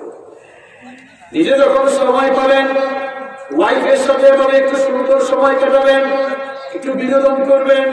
আপনার ভয়েস যদি ভালো থাকে কোরআন তেলাওয়াত শোনাবেন, ইসলামী সংগীত শোনাবেন। বাজনা ছাড়া গান গাওয়া যায়, সুতরাং বাজনা ছাড়া আপনি আপনার ওয়াইফকে গান শোনান, কোনো অসুবিধা আছে নাকি? কবিতা আবৃত্তি জানলে কবিতা আবৃত্তি শোনান। শুধু কি ভাইদের দায়িত্ব? ভাবিদের বুঝি এসব দায়িত্ব নাই, আছে কিনা? নিজের স্ত্রীর জন্য সাজগোজ করবেন। আপনারা তো ঘরের মধ্যে কামলার মতো থাকেন, কিন্তু নিজে চান বউ যেন সবসময় একদম ফিটফাট থাকে। আচ্ছা, আপনি ঘরে গিয়েছেন, আপনার বউ যেন ফিটফাট থাকে, আপনার বউয়ের কি মন চায় না যে তার সামনে আপনিও ফিটফাট থাকেন? মন চায় কি চায় না? রাইসুল মুফাসসিরিন আব্দুল্লাহ ইবনে আব্বাস রাদিয়াল্লাহু আনহু বলেন, ইন্নী মুহিব্বু আন আতাযায়্যানা লিইমরাআতি কামা মুহিব্বু আন তাতাযায়্যানা লি। আমার স্ত্রী আমার জন্য সাজগোজ করবে, এটা আমি যেমন পছন্দ করি, তেমনি আমার স্ত্রীর মনোরঞ্জনের জন্য তার সামনে আমি নিজেকে সাজগোজ করে করে ধরাকেও পছন্দ করি। নিজের বিবির সামনে, স্ত্রীর সামনে স্মার্ট থাকবেন, আপনি পরিপাটি থাকবেন, যেন দেখলেই ভালোবাসতে মন চায়, ঠিক কি না? ভাবিরাও আপনাদের সৌন্দর্য হাজবেন্ডের সামনে এমন ভাবে প্রকাশিত করবেন যেন ভাই দেখলেই আপনাকে ভালোবাসতে মন চায়, ঠিক কি না? যদি ভাই ভাবির মধ্যে ভালোবাসার এমন সম্পর্ক থাকে, ঘরটাকে বরকত দিয়ে ভরে দিবেন কে? আপনারা অসুস্থ হলে ভাবিরা আপনার সেবা করে, আপনার বিবি অসুস্থ হলে, স্ত্রী অসুস্থ হলে আরো একটু সেবা করলেন। সেবা করেন তো আপনারা নাকি পালায় না? আপনারা অসুস্থ হলে কত সেবা করেন। নিজের স্ত্রী অসুস্থ হলে একটু সেবাও করবেন। মাথা ব্যথা করে একটু মাথা টিপে দেন, মাসাজ করে দেন। বদরের যুদ্ধ থেকে ফেরার পর বিশ্বনবী সাল্লাল্লাহু আলাইহি ওয়াসাল্লাম তার মেয়ের জামাই সাইয়েদনা উসমান বিন আফফান রাদিয়াল্লাহু আনহুকে ডাকলেন। সাইয়েদনা উসমান বিন আফফান রাদিয়াল্লাহু আনহু বদরের যুদ্ধে অংশগ্রহণ করেন নাই। তার মেয়ের জামাই উসমান বিন আফফান রাদিয়াল্লাহু আনহুকে ডেকে বললেন, কি ব্যাপার, বদরের যুদ্ধে অংশগ্রহণ করলে না কেন? কি সমস্যা ছিল? সাইয়েদনা উসমান বিন আফফান রাদিয়াল্লাহু আনহু বললেন, ওগো আল্লাহর নবী, আপনার মেয়ে অর্থাৎ আমার নিজের স্ত্রী অসুস্থ অসুস্থ ছিলেন, আমি তার সেবা করেছি, এই জন্য বদরের যুদ্ধে যেতে পারি না। এই কথা শুনে আমার নবী বললেন, বুখারীর বর্ণনা, ইন্নালাকা আজরা রাজুলিন মিম্মান শাহিদা বাদর ওয়া সামাহু, বদরের যুদ্ধে অংশগ্রহণ করে যারা শহীদ হয়েছে, তুমি তোমার স্ত্রীর সেবা করার কারণে সেই পরিমাণ সওয়াব তুমি লাভ করেছো। তাহলে নিজের স্ত্রীর সেবা করলেও সওয়াব আছে না নাই? আপনার স্ত্রী যা পছন্দ করে, অফিস থেকে ব্যবসার কাজ শেষ করে বাড়িতে যখন আসে, আপনার স্ত্রীর পছন্দের জিনিসটা নিয়ে আসে, চটপটি খায়, ফুচকা খায়, তাই না? নিয়ে আসেন না, আর না পারেন কিছুই নাই, এটা গোলাপ ফুল নিয়ে আসেন, তো কোনার মধ্যে লুকিয়ে রাখেন, এসে তারপরে একা একা দেন, ফুলটা নিয়ে বলেন ভাই লাভ। দেখছেন অনেকে হাসে, আমি জানতাম এরা হাসবে, আমি জানতাম এরা হাসবে। অন্য মেয়েকে আই লাভ ইউ যতবার বলবেন ততবার গুনাহ, আর নিজের মুখে যে যতবার আই লাভ ইউ বলবেন ততবার সওয়াব হবে। যাকে বলা দরকার জায়গা মতোই তো বলবেন, প্রত্যেকদিন নিজের মনকে হাজার হাজার বার আই লাভ ইউ বলেন, ভালোবাসা বাড়বে না কমবে? আই লাভ ইউ বলবেন না, একটা সো মাছ বাড়ায় বলবেন, বলবেন আই লাভ ইউ সো মাছ, পারবেন তো? আমাদের ঘরে সুখ শান্তি নাই কেন? হাজবেন্ড ওয়াইফের মধ্যে মিসআন্ডারস্ট্যান্ডিং, আন্ডারস্ট্যান্ডিং ভালো না, এই জন্য গ্রামের গুলো ধ্বংস হয়ে যাচ্ছে, ঠিক কিনা?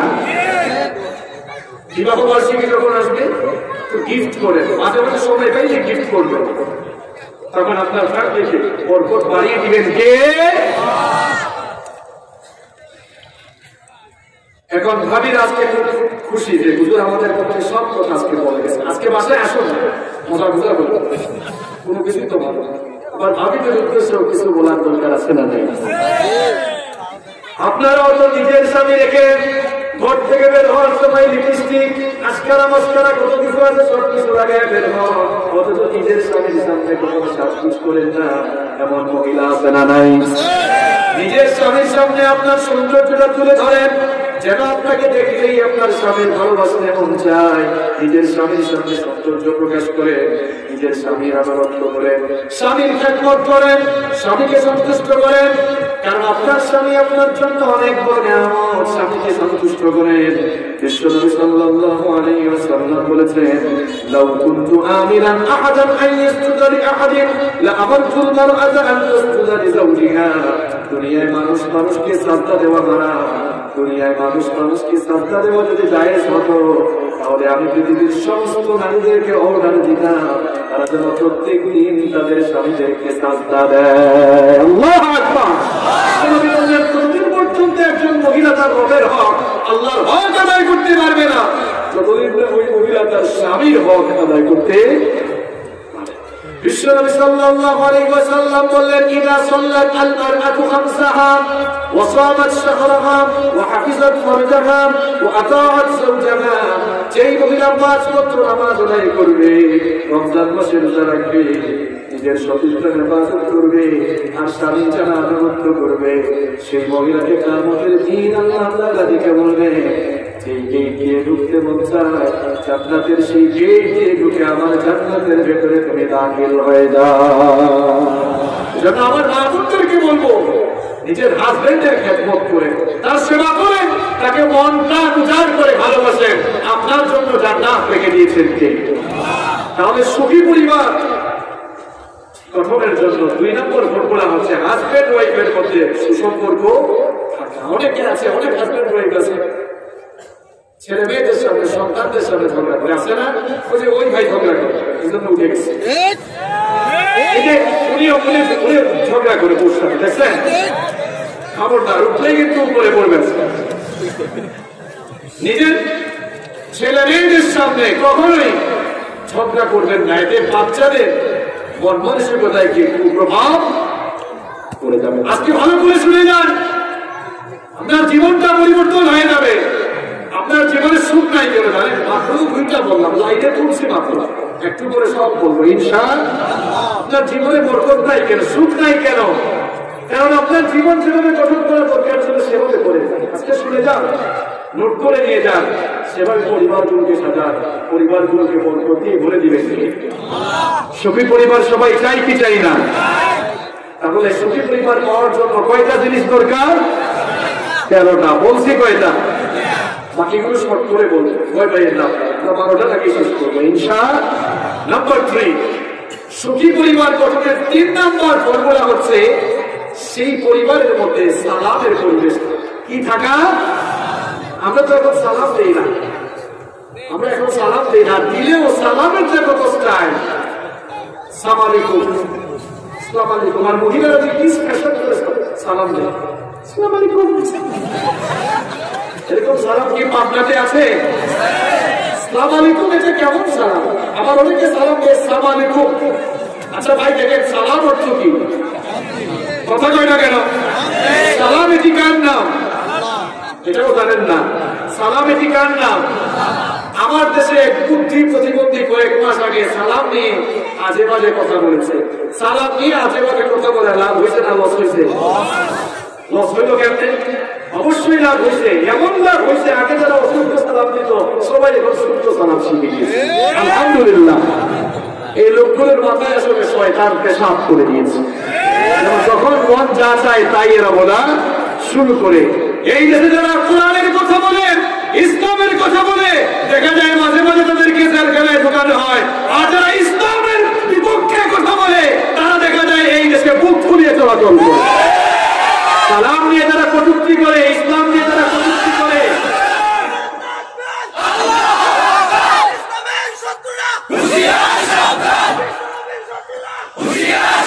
আমার ভাইয়েরা, এটা 90% মুসলমানের দেশ।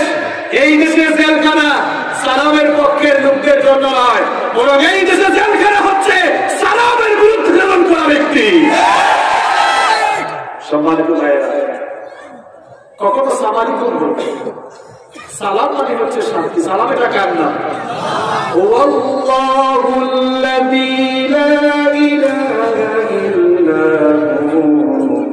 الملك القدوس السلام المؤمن المهيمن العزيز الجبار المتكبر سبحان الله عما يشركون। এই আয়াতের মধ্যে যতগুলো নাম এসেছে সব আল্লাহ তাআলার সিফাত। তার মধ্যে একটি নাম হচ্ছে সালাম। সালাম মানে শান্তি, আর সালাম মানে মৃত্যু। আসসালামু আলাইকুম মানে তোমার উপরে শান্তি বর্ষিত হোক, আর আসসালামু আলাইকুম মানে তুমি মর। তুই কি? ইহুদিরা মাঝে মাঝে টিটকারি দিয়ে মুসলমানদেরকে আসসালামু আলাইকুমের জায়গায় আসসালামু আলাইকুম। যেমন একটা ঘটনা বলবো। একবার ঈশ্বর সাল্লাল্লাহু আলাইহি ওয়াসাল্লাম আপনাদের আয়েশা রাদিয়াল্লাহু আনহার সাথে বসে আছেন। এক ইহুদি এসে ঈশ্বর নবীকে সালাম দিল। ঈশ্বর নবী জবাবে বললেন ওয়া আলাইকুম। আপনারা বলেন তো সালামের জবাব ওয়া আলাইকুম আসসালাম না শুধু ওয়া আলাইকুম? ওয়া আলাইকুম আসসালাম। কিন্তু ঈশ্বর নবী বললেন ওয়া আলাইকুম। আম্মা জান আয়েশা বললেন ইয়া রাসূলুল্লাহ বলেন সাল্লাল্লাহু আলাইহি ওয়াসাল্লাম, আপনি লোকদের সালামের জবাবে শুধু ওয়া আলাইকুম বললেন কেন? ঈশ্বর নবী সাল্লাল্লাহু আলাইহি ওয়াসাল্লাম জবাব দিলেন, আয়েশা তুমি হয়তো খেয়াল করে শুনো নাই, সে আসসালামু বলে নাই, বলেছে আসসালামু আলাইকা। আমি একটু টিটকারি করে নামটাকে বাদ দিয়ে আসসালামু আলাইকুম, আসসালাম এর জায়গায় নামটা বাদ দিয়ে বলেছে আসসালামু আলাইকা, অর্থাৎ সে আমার মৃত্যু কামনা করেছে। ইহুদিরা মাঝে মাঝে এরকম করে, এই জন্য ইহুদিদের সালামের জবাবে আমি ওয়ালাইকুম বলি। ওয়ালাইকুম অর্থ হলো তুই যে উদ্দেশ্যে সালাম আমাকে দিয়েছিস এটা যেন তোর উপরই থাকে। মানে আসসালামু আলাইকা করবে, সে সালাম না দিয়ে বলেছে আসসালামু আলাইকা তোমার মৃত্যু হোক, আর আমিও বললাম ওয়ালাইকুম করো। সমান সমান হয়েছে কিনা? কথা কন না কেন? সমান সমান হয়েছে কিনা? তাহলে আমার বোনেরা ভাইয়েরা, কখনো আপনারা আসসালামু আলাইকুম আসসালামু আলাইকুম বলবেন না, শুদ্ধ সালাম দিব আমরা আসসালামু আলাইকুম। আমাদের ঘরে সালামের পরিবেশ নাই, আমরা এখন বলি হাই হেই, এগুলো আছে কিনা? হাই হেই এগুলো আবার যুবক আর তরুণ ভাইয়েরা, স্কুল কলেজ ইউনিভার্সিটিতে যারা পড়ছো, don't say hi or hello, say assalamu alaikum। কাউকে হাই হ্যালো বলো না, বরং যাকে সালাম দাও। আচ্ছা হাই হ্যালো বললে সওয়াব হবে, কিন্তু বিশ্বনবী সাল্লাল্লাহু আলাইহি ওয়াসাল্লাম বলেছেন কেউ যদি সালাম দিতে গিয়ে আসসালামু আলাইকুম বলে 10টা নেকি পাবে, আর আসসালামু আলাইকুম ওয়া রাহমাতুল্লাহ পর্যন্ত বৃদ্ধি করে আরো 10টা অর্থাৎ 20টা নেকি পাবে। আসসালামু আলাইকুম ওয়া রাহমাতুল্লাহি ওয়া বারাকাতুহু পর্যন্ত বৃদ্ধি করে সালাম দিলে আমল নামায় 30টা নেকি আল্লাহ দান করে দিবে। তাহলে ডেইলি যদি 100 জন মানুষকে সালাম দেয় আমল নামায় কত নেকি? 3000 নেকি। কিন্তু 100 বার যদি 100 জনকে হাই হ্যালো বলে কোনো সওয়াব আছে? আমরা এখন ইসলামের সংস্কৃতি ধারে কাছে আমরা বলি গুড মর্নিং বলেন। এক লোক সকালবেলা বউয়ের সাথে ঝগড়া করে গালে হাত দিয়ে বসে আছে, তার বন্ধু হয়ে বলে দোস্ত হাই গুড মর্নিং। লোকটা এমনিতেই সকালবেলা বউয়ের সাথে ঝগড়া করে বের হয়েছে, যখন শুনছে গুড মর্নিং তাই আদমে দিকায় কানের পাশে এমন একটা থাপ্পড় দিব। একটু আগেই তো বউয়ের সাথে ঝগড়া করে বের হয়েছে, নাকি আমার জন্য গুড মর্নিং তো ব্যাড মর্নিং। কিন্তু লোকটার যতই মন খারাপ হোক, আপনি যদি হাই হ্যালো কিংবা গুড মর্নিং না বলে সরাসরি গিয়ে সালাম দেন, বলেন যতই রাগি থাকুক না কেন, যতই মন খারাপ থাকুক, সালামের জবাব দিবে কিনা? দিবে কিনা? এই জন্য সালাম দিবেন। আপনাদের পরিবারে সালামের পরিবেশ সৃষ্টি করবেন। বাবারা যারা এসেছেন, মায়েরা যারা শুনছেন, আপনারা আপনাদের ছেলে মেয়েদেরকে আগে সালাম দিবেন। সালাম দিলে তারা আপনাদের কাছ থেকে সালামের তালিম পাবে, ট্রেনিং পাবে। ঘরের ভিতরে সালামের পরিবেশ সৃষ্টি করেন। বাসায় গিয়ে ভাবিকে সালাম দিয়েন। ভাবিকে সালাম দেন আপনারা? এই যে একজন স্বীকার করছে, মানুষ ভালো লোকটা কিন্তু স্বীকার করছে। অনেকে ভাই আমরা কেন সালাম দেব, আমরা তো জামাই, আমরা কি তোরে আরেকজন ভয় বছর একজন তো সালাম দিয়ে বিপদেও বসছে। বললাম ভাই কি বিপদ? বাসায় কলিং বেল দিলাম, বউ যখনই দরজা করলো বললাম আসসালামু আলাইকুম। কারণ আমরা তো জানি সালামের জবাব ওয়ালাইকুম আসসালাম। বউ তো সালামের জবাব ওয়ালাইকুম আসসালাম না দিয়ে বলে কি আজকালি করো, আমাকে তুমি চিনো না? মানে আমরা মনে করি সালাম শুধুমাত্র স্পেশাল কিছু মানুষকে দেওয়া যায়, এর বাইরে কাউকে দেওয়া, কিন্তু না, এমনটা করে আমার বোনরা যারা শুনছেন, ভাইরা যদি সালাম দেয় সালামের জবাব দেওয়ার দরকার আছে না? কিন্তু ভাবিরা খুব মুড নিয়ে আছে, আজকে আসো না বাসায়, সালাম না দিলে ভুল করবো। বোনদেরকে বলতে চাই, শুধু ভাইদের কাছ থেকে সালাম দিবেন কেন, ভাইদেরকেও আগে সালাম দেওয়ার দরকার আছে না? নাই। বিশ্বনবী সাল্লাল্লাহু আলাইহি ওয়াসাল্লাম বলেছেন, যেই লোকটা আগে সালাম দেয় সেই লোকটা অহংকারের মতো। শুধু তাই নয়, আগে সালাম দেওয়ার অভ্যাস তাদের ভেতরে রয়েছে। বিশ্বনবী বলেছেন, কিয়ামতের দিন তারা তত বেশি আমাদের নিকটে থাকবে। এজন্য আমরা সালাম দেওয়ার আশা করবো নাকি আগে দিয়ে দিব? ঘরের মধ্যে সালামের পরিবেশ সৃষ্টি করবেন। ফজরের সময় যখন ঘুম থেকে উঠবেন, যদি আপনি আগে উঠেন আপনার বউকে সালাম দেন। বউ যদি আগে উঠে, বোনেরা যারা শুনছেন, ভাইদেরকে সালাম দিবেন, হাজবেন্ডকে সালাম দিবেন। ভাই যখন ভাইয়ের সাথে দেখা হবে, ঘুম থেকে বের হলে সালাম দিবেন। ভাই বোনকে পেলে বোনকে সালাম দিবেন, সালাম দিবেন। বলতে নামাজ পড়েছো, বোন ভাইকে সালাম দেন, আসসালামু আলাইকুম, ভাইয়া নামাজ পড়েছেন। এরকম আমাদের ঘরে যদি সালামের পরিবেশ থাকতো, আমাদের ঘরে অশান্তি থাকতো। কারণ সালাম মানেই তো শান্তি। আপনার ঘরে সালাম নাই, শান্তি নাই, এই জন্য ঘরে অশান্তি, ঠিক কিনা? এই জন্য সুখী পরিবার পেতে হলে নম্বর 3 নম্বর হচ্ছে ঘরে একটা সালামের পরিবেশ থাকা। এটা আমার কথা নয়, কোরআনে কারীমের 24 নম্বর সূরা, সূরা কত নম্বর সূরা? 24 নম্বর সূরা, সূরাতুন নূরের 61 নম্বর আয়াতের শেষাংশে আল্লাহ পাক সুন্দর করে বললেন, ফাইদা দাখালতুম বুয়ুতান ফাসাল্লিমু আলা আনফুসিকুম তাহিয়াতান মিন ইনদিল্লাহি মুবারাকাতান তাইয়্যিবা কাযালিকা ইউবাইয়িনুল্লাহু লাকুমুল আয়াতি লাআল্লাকুম তা'কিলুন। আল্লাহ তাআলা বললেন, যখনই ঘরে যাবা, ঘরের সবাইকে সালাম দিবা। কথাটা কার? ঘরে যখনই যাবা সালাম দিবা, কারণ এই সালামটা হচ্ছে আল্লাহ তাআলার পক্ষ থেকে শেখানো পবিত্র অভিবাদন। এই সালামের পরিবেশ যদি ঘরের মধ্যে থাকে, ঘরের মধ্যে বরকত দিবেন কে?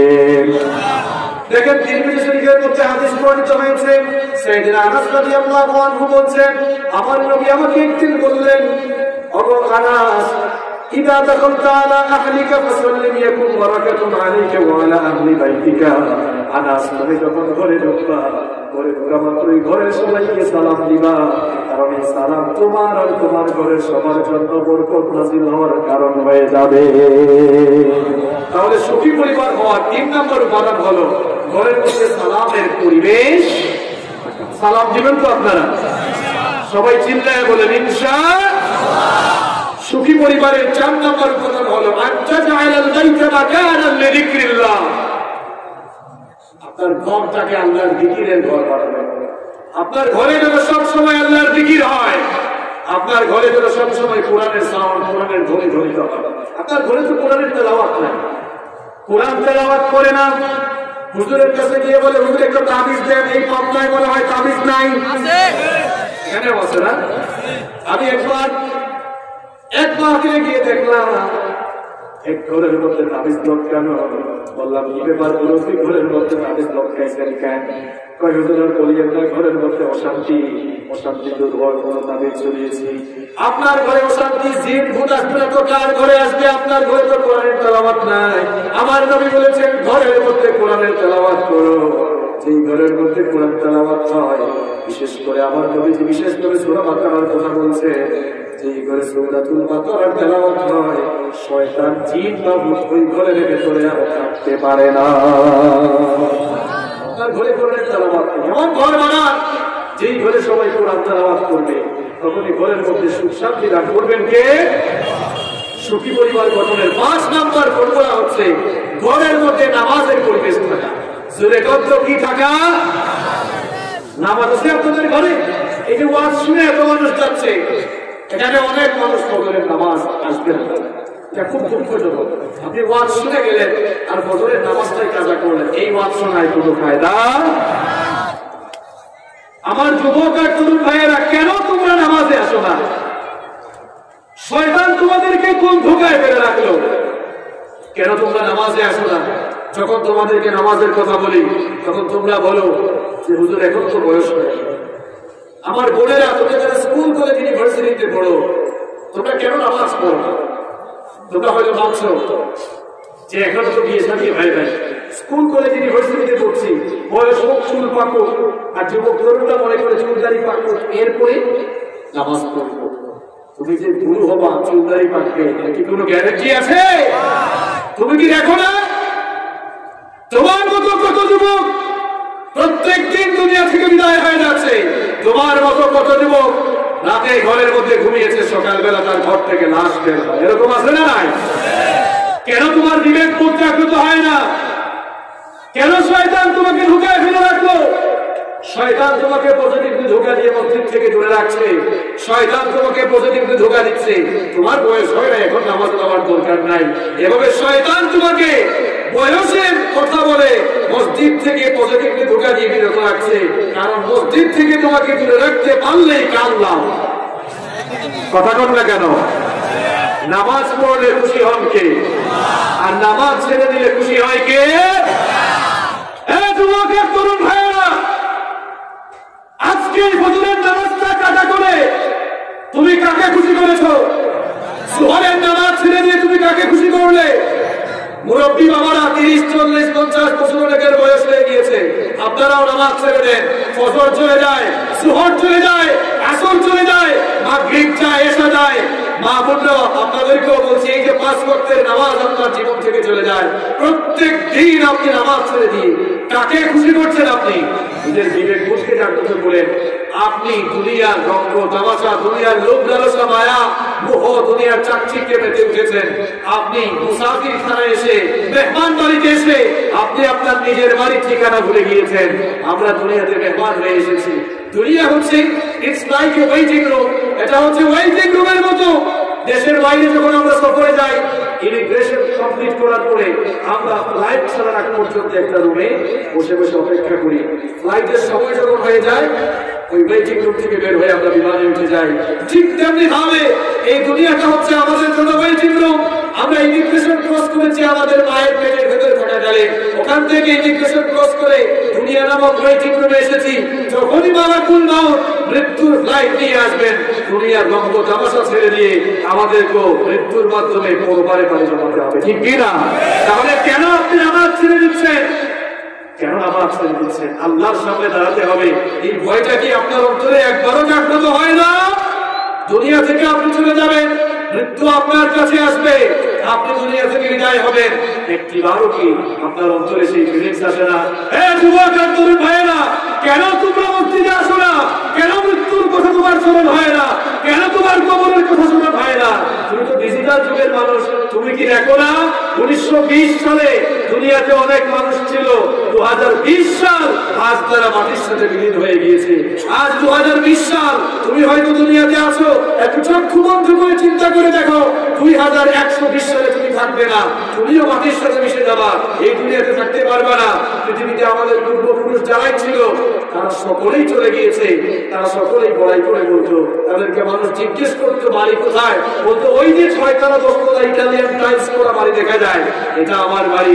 সারা জীবন এটাকে তার নিজের বাড়ি বাড়ি বলেছে, এখানে থাকতে পারে নাই, এই বালুচরের কোনো না কোনো কবরস্থানে গিয়ে তার জায়গা হয়েছে, ঠিক কি না? আজ আপনিও বলছেন আপনার ঢাকায় বাড়ি আছে, রাজশাহীতে বাড়ি আছে, পাবনা শহরে বাড়ি আছে, এলাকায় বাড়ি আছে, এত বাড়ি বাড়ি এত বাড়ি বাড়ি করছেন, আল্লাহর কসম কোন বাড়িতেই জায়গা হবে না, এই বালুচরের 4টি ঢাক মাটির ভেতরেই আপনার জায়গা হবে। তাহলে কেন কেন কেন কেন আপনি নামাজ ছেড়ে দিচ্ছেন?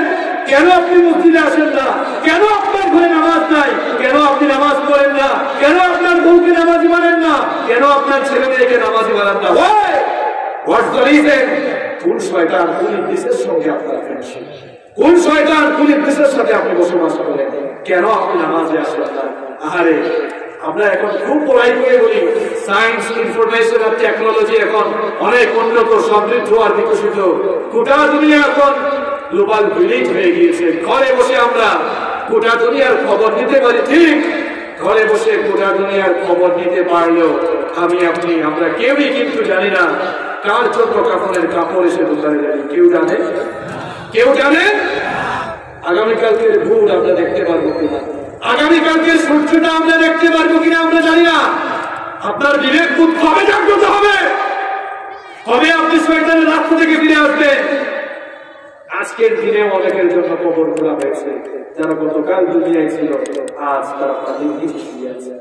আপনি এখন আলোচনা শুনছেন, আমি আপনাদের সাথে বক্তব্য রাখছি, এমন হতে পারে আগামীকাল এই টাইমে আমি কিংবা মাঝে নিচে থাকতে পারি। এটা সম্ভব না অসম্ভব? সম্ভব না অসম্ভব? তাহলে কেন আপনি নামাজে আসছেন না? কেন আপনি নামাজে আসেন না? কেন আজান শুনলে নামাজে আসার জন্য আপনার দিল পাগল করা হয় না? এই যুবক আর তরুণ ভাইয়েরা, আর শয়তানের রাস্তায় যাও। আমার কলিজার টুকরা যুবক আর তরুণ ভাইয়েরা, আমি তোমাদেরকে দাওয়াত দিচ্ছি, আমি তোমাদেরকে আহ্বান করছি, আজান হলে তোমরা পাগলের মতো মসজিদে যাও, মসজিদের সামনের কাতারগুলো তোমরা ফিল আপ করে দাও, মসজিদের সামনের কাতারগুলো তো তোমাদের জন্য, ঠিক কিনা? বুড়া বাবারা রাগ করেন না যে হুজুর আমাদেরকে সামনের কাতার থেকে একদম টেনে নিয়ে চলে যাচ্ছে। আপনারা বলেন তো, আপনারা জীবদ্দশায় মৃত্যুর আগে যদি দেখে যান যে আপনাদের ছেলেগুলো সামনের কাতারে দাঁড়িয়ে আপনাদের সামনে নামাজ পড়ছে, এর চেয়ে সুখ শান্তি জীবনে আর কিছু হতে পারে? আপনার পরিবারে সুখ শান্তি থাকবে কেন? আপনার ঘরে তো নামাজ নাই, ঘরের মধ্যে নামাজের পরিবেশ সৃষ্টি করে, তাহলে ঘরটাকে বরকত দিয়ে ভরে দিবেন কে?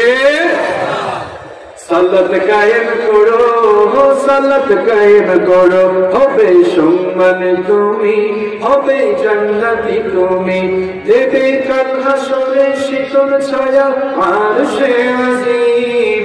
রব্বিয়াল আলা রব্বিয়াল আযীম, রব্বিয়াল আলা রব্বিয়াল আযীম। মুমিন তুমি সালাত তোমার মস্ত পরিচয়, দুনিয়া তোমার আজকে আছে কালকে হবে নয়। আজকে রুকু সাজদা করো, নিজ পরিচয় আঁকড়ে ধরো, তবেই তো মুমিন। সালাত তোমার অঙ্গে মাখো, সঙ্গে রাখো, হবে না বিলীন। রব্বিয়াল আলা রব্বিয়াল আযীম, রব্বিয়াল আলা রব্বিয়াল আযীম।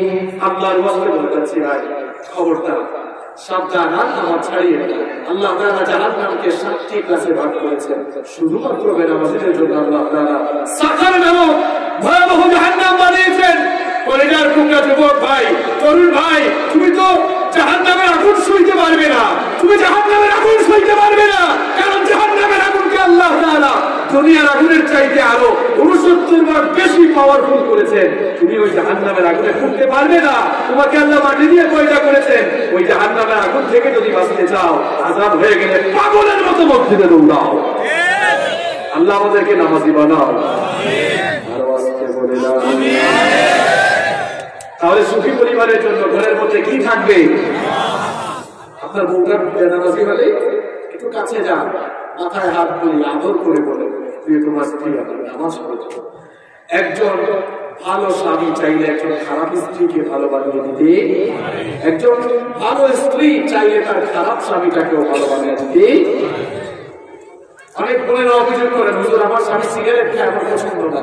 আপনি ভালো করে দিতে পারবেন, প্রথমে নিজের হাতে সিগারেটটা ধরায় বলেন, তুমি কষ্ট করে খাওয়া লাগবে না, আমি খাওয়াই দিচ্ছি। পরিবর্তন কিভাবে নিয়ে আসবেন? প্রত্যেক দিন 1 প্যাকেট খায়, আপনি বলেন তুমি এখন থেকে 10টা খাও, আমি তো তোমাকে ভালোবাসি, তোমার ধ্বংস আমি চাই না, নিশ্চয়ই তুমিও তোমার ধ্বংস চাও না, 10টা খাও, অসুবিধা নেই, আমি তোমাকে খাওয়াই দিই, এবং আলু ধরে খাওয়াই দেয়। 10টা খাওয়া কিছুদিন চলুক না এরকম, এরপরে 10টা থেকে 7টায় নিয়ে আসেন, 7টা থেকে 3টায় নিয়ে আসেন, 3টা থেকে 1টায় নিয়ে আসেন, দেখবেন একটা সময় ছেড়েই নেই, ঠিক কিনা? আপনার স্বামী নামাজে যায় না, প্রথমে ঘরে নামাজ পড়া, এরপরে ফেলে ফেলে আস্তে আস্তে মসজিদে পাঠান। ভালোবাসা নিয়ে যে কাজ করা যায়, অভিমান করে সেই কাজ করা যায়। তাহলে সুখী পরিবারের জন্য 5 নম্বর যে ফর্মুলা, ঘরের মধ্যে কি থাকবে? নামাজ থাকবে। নাম্বার 6 নম্বর হচ্ছে ঘরের মধ্যে ইসলামী সংস্কৃতির চর্চা থাকবে। আপনার ঘরে যেন অপসংস্কৃতির কারণ খাবার গ্রহণ করে আপনার ঘরকে নষ্ট করে না দেয়। ঘরের মধ্যে ডিশ না থাকলেই ভালো, আর থাকলে অসচেতন থাকবেন, কেউ যেন কখনো খারাপ চ্যানেলগুলো দেখতে না। সন্তানগুলোর দিকে খেয়াল রাখবেন, এরা যেন অপসংস্কৃতি চর্চা না করে। আপনাদের অভ্যাস তো আপনারা এত খারাপ করেছেন, আপনাদের বাচ্চাগুলো যখন কান্নাকাটি করে ব্যয় ব্যয় করে, আপনারা ইউটিউবে ঢুকে তখন হিন্দি গান বাজায় দেন, নাও নাও বলে আপনি তো তাকে হিন্দি গানের দিকে ঝুঁক বাড়াই দিচ্ছেন। তখন আপনি একটা কোরআন চালা বাঁধতেন, একটা গজল দেন, ইসলামিক সঙ্গীত বাজায় দেন, তখন দেখবেন তার মন মানসিকতা এই দিকে ছোটবেলা থেকে ডাইভার্ট হয়ে যাবে ইনশাআল্লাহ। ঘরের মধ্যে ইসলামী সংস্কৃতির চর্চা করবেন, হাই হ্যালো বলবেন না, সালাম দিবেন। সুন্দর কিছু দেখে আমরা বলি ওয়াও, ফ্যান্টাস্টিক, অ্যামেজিং। অনেকে আবার বলে জোস, অনেক কিছু বলে না, এগুলোর পরিবর্তে আপনি বলেন সুবহানাল্লাহ, মাশাআল্লাহ। কারণ এগুলোকে সুন্দর করে বানিয়েছেন কে? সৃষ্টির কখনো প্রশংসা হয় না, প্রশংসা হয় স্রষ্টা। যেন এগুলোকে যিনি সুন্দর করে বানিয়েছেন তিনি কে?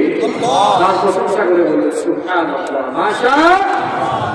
সুখী পরিবার গঠনের 7 নম্বর ফর্মুলা হচ্ছে ঘরের মধ্যে পর্দা থাকা। ঘরের মধ্যে কি থাকা? পর্দা থাকা। পর্দা শুধু নারীদের জন্য নয়, আপনাদের জন্য তো পর্দা আছে।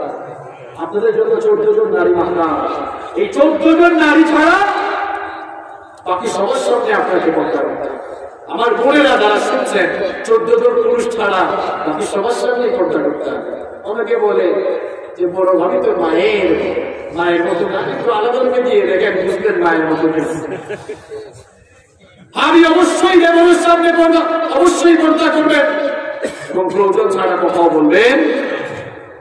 আপনাদের মতো অনেক ভাইরা ওয়াজ মাহফিলে আসছেন, রাগ করেন না, আপনারা একটা কথা বলে ফেলি। ওয়াজ মাহফিল শুনতে আসুন, আপনারাও আপনাদের বউদেরকে বোরখা ছাড়া বের করে। এক ভাই বোরখা ছাড়া বউকে নিয়ে বের হয়ে বালুচর এই বাজারের মধ্যে, একটা বাজার আছে না, এই বাজারের মধ্যে পড়ে দাঁড়িয়ে আছে, রিক্সার জন্য, গাড়ির জন্য অপেক্ষা করছে। ছোট ভাই দেখে বললো, ভাই ভাবি কি এই অবস্থায় নিয়ে বের হয়ে যাবে? ভাবি কিন্তু হ্যাপি লাগছে। থ্যাংক ইউ ভাই, থ্যাংক ইউ। নিজের বউয়ের সৌন্দর্য আরেকজন দেখে বলে থ্যাংক ইউ, আরেকজনের দেখে কমেন্ট করলো আর সে খুশি হয়ে বললো থ্যাংক ইউ। এর চেয়ে গাধা দুনিয়াদার আছে?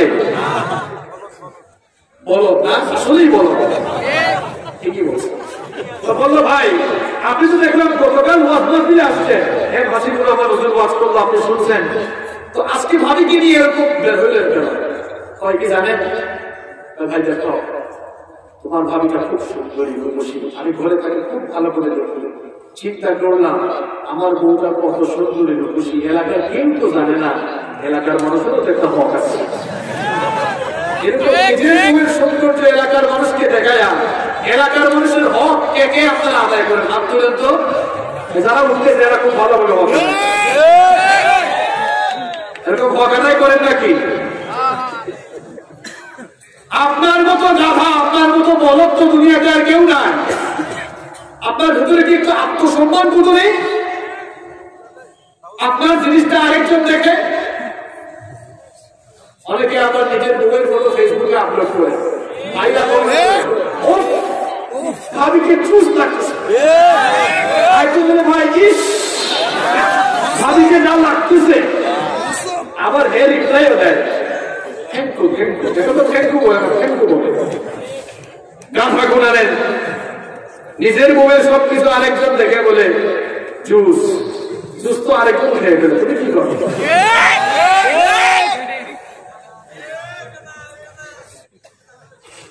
প্রিয় ভাইয়েরা, নিজের বউদেরকে পর্দায় রাখবেন, নিজের ওয়াইফকে পর্দায় রাখবেন।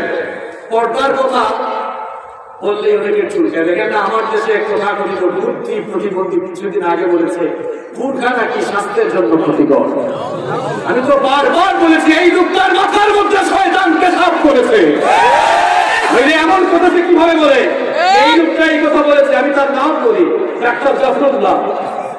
সে নিজেই 5-6 মাস ধরে বুরখা পরে হাতে। করোনা আসার পরে আমরা হুজুররা আমরা তো শুধু মাস্ক ব্যবহার করেছি, আর তারা এক একজন মাথার মধ্যে মশারি উঠছে। এরপরে আবার এমন এক হেলমেট দিয়েছে দেখলে মনে হয় মানুষ না, যেমন নাসা থেকে মহাকাশ বিজ্ঞানী। আবার পিপিই বুরখার মতো বলেছে। যেই বুদ্ধি প্রতিবন্ধী লোকটাই কথা বলেছে, বুদ্ধি প্রতিবন্ধী তুমি কেন বুরখা বলছো? এই করোনা ভাইরাস পৃথিবীতে যে শিক্ষাগুলো মানুষকে দিয়েছে তার মধ্যে একটি অন্যতম শিক্ষা হচ্ছে বুরখা। এটি স্বাস্থ্যের জন্য ক্ষতিকর নয়, এটি যেমন নারী ইজ্জত আর সতীত্বকে হেফাজত করে, এটি ব্যাকটেরিয়ার ভাইরাস থেকে ওদের স্বাস্থ্য ভালো রাখে। ইসলামের কথা, কোরআন সুন্নাহর কথা দিয়ে বোঝানোর পরেও আপনারা যারা আপনাদের বউকে, মেয়েকে, মাকে, বোনকে পর্দা করাচ্ছেন, এবার আপনাদের উদ্দেশ্যে একেবারে বুলেটের মতো কয়েকটা কথা বলবো। তো ইসলাম দিয়া বললে তো আপনাদের কাজ হয় না ভাই। আচ্ছা বলেন তো, আপনার বয়স হয়তো 30, 40, 50 বছর হয়েছে, 60 বছর হয়েছে, আপনার মেয়ে পর্দা করে না, নাতি পর্দা করে না, বউ পর্দা করে না, আপনি কিছু বলেন না, আপনি মনে করেন অসুবিধা নেই, মন মানসিকতা তো ভালো থাকলে তো।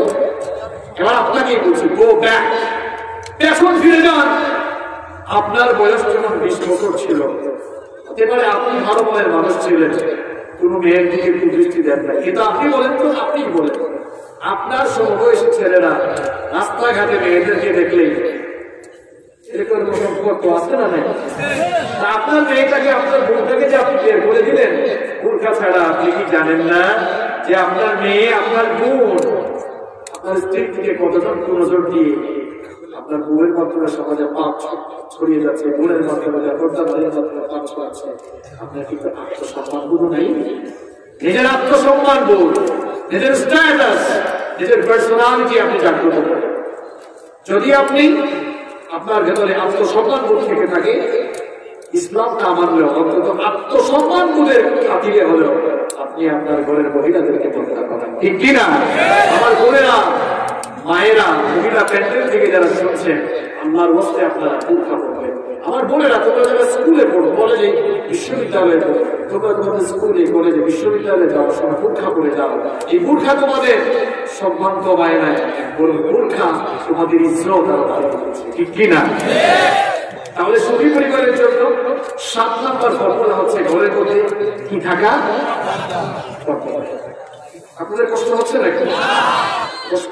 থাকা যাবে না।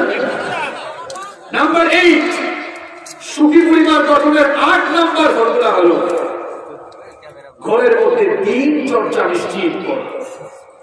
ঘরের মধ্যে দিন চর্চা নিশ্চিত করা। আপনার ওয়াইফ, আপনার ছেলে মেয়ে, ফ্যামিলির সবাইকে দিনী শিক্ষা দিয়ে তাদেরকে দিনী শিক্ষা শিখতে হবে।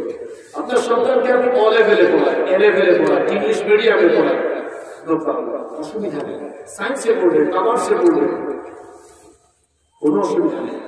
কিন্তু সবার আগে তাকে কোরআন শেখাবে। কি শেখাতে হবে? এই কোরআনটা তার হাতে তুলে দেবে, কোরআন শেখাবার ব্যবস্থা। Teach your children the Holy Book Quran. The Holy Book Quran will teach your children everything.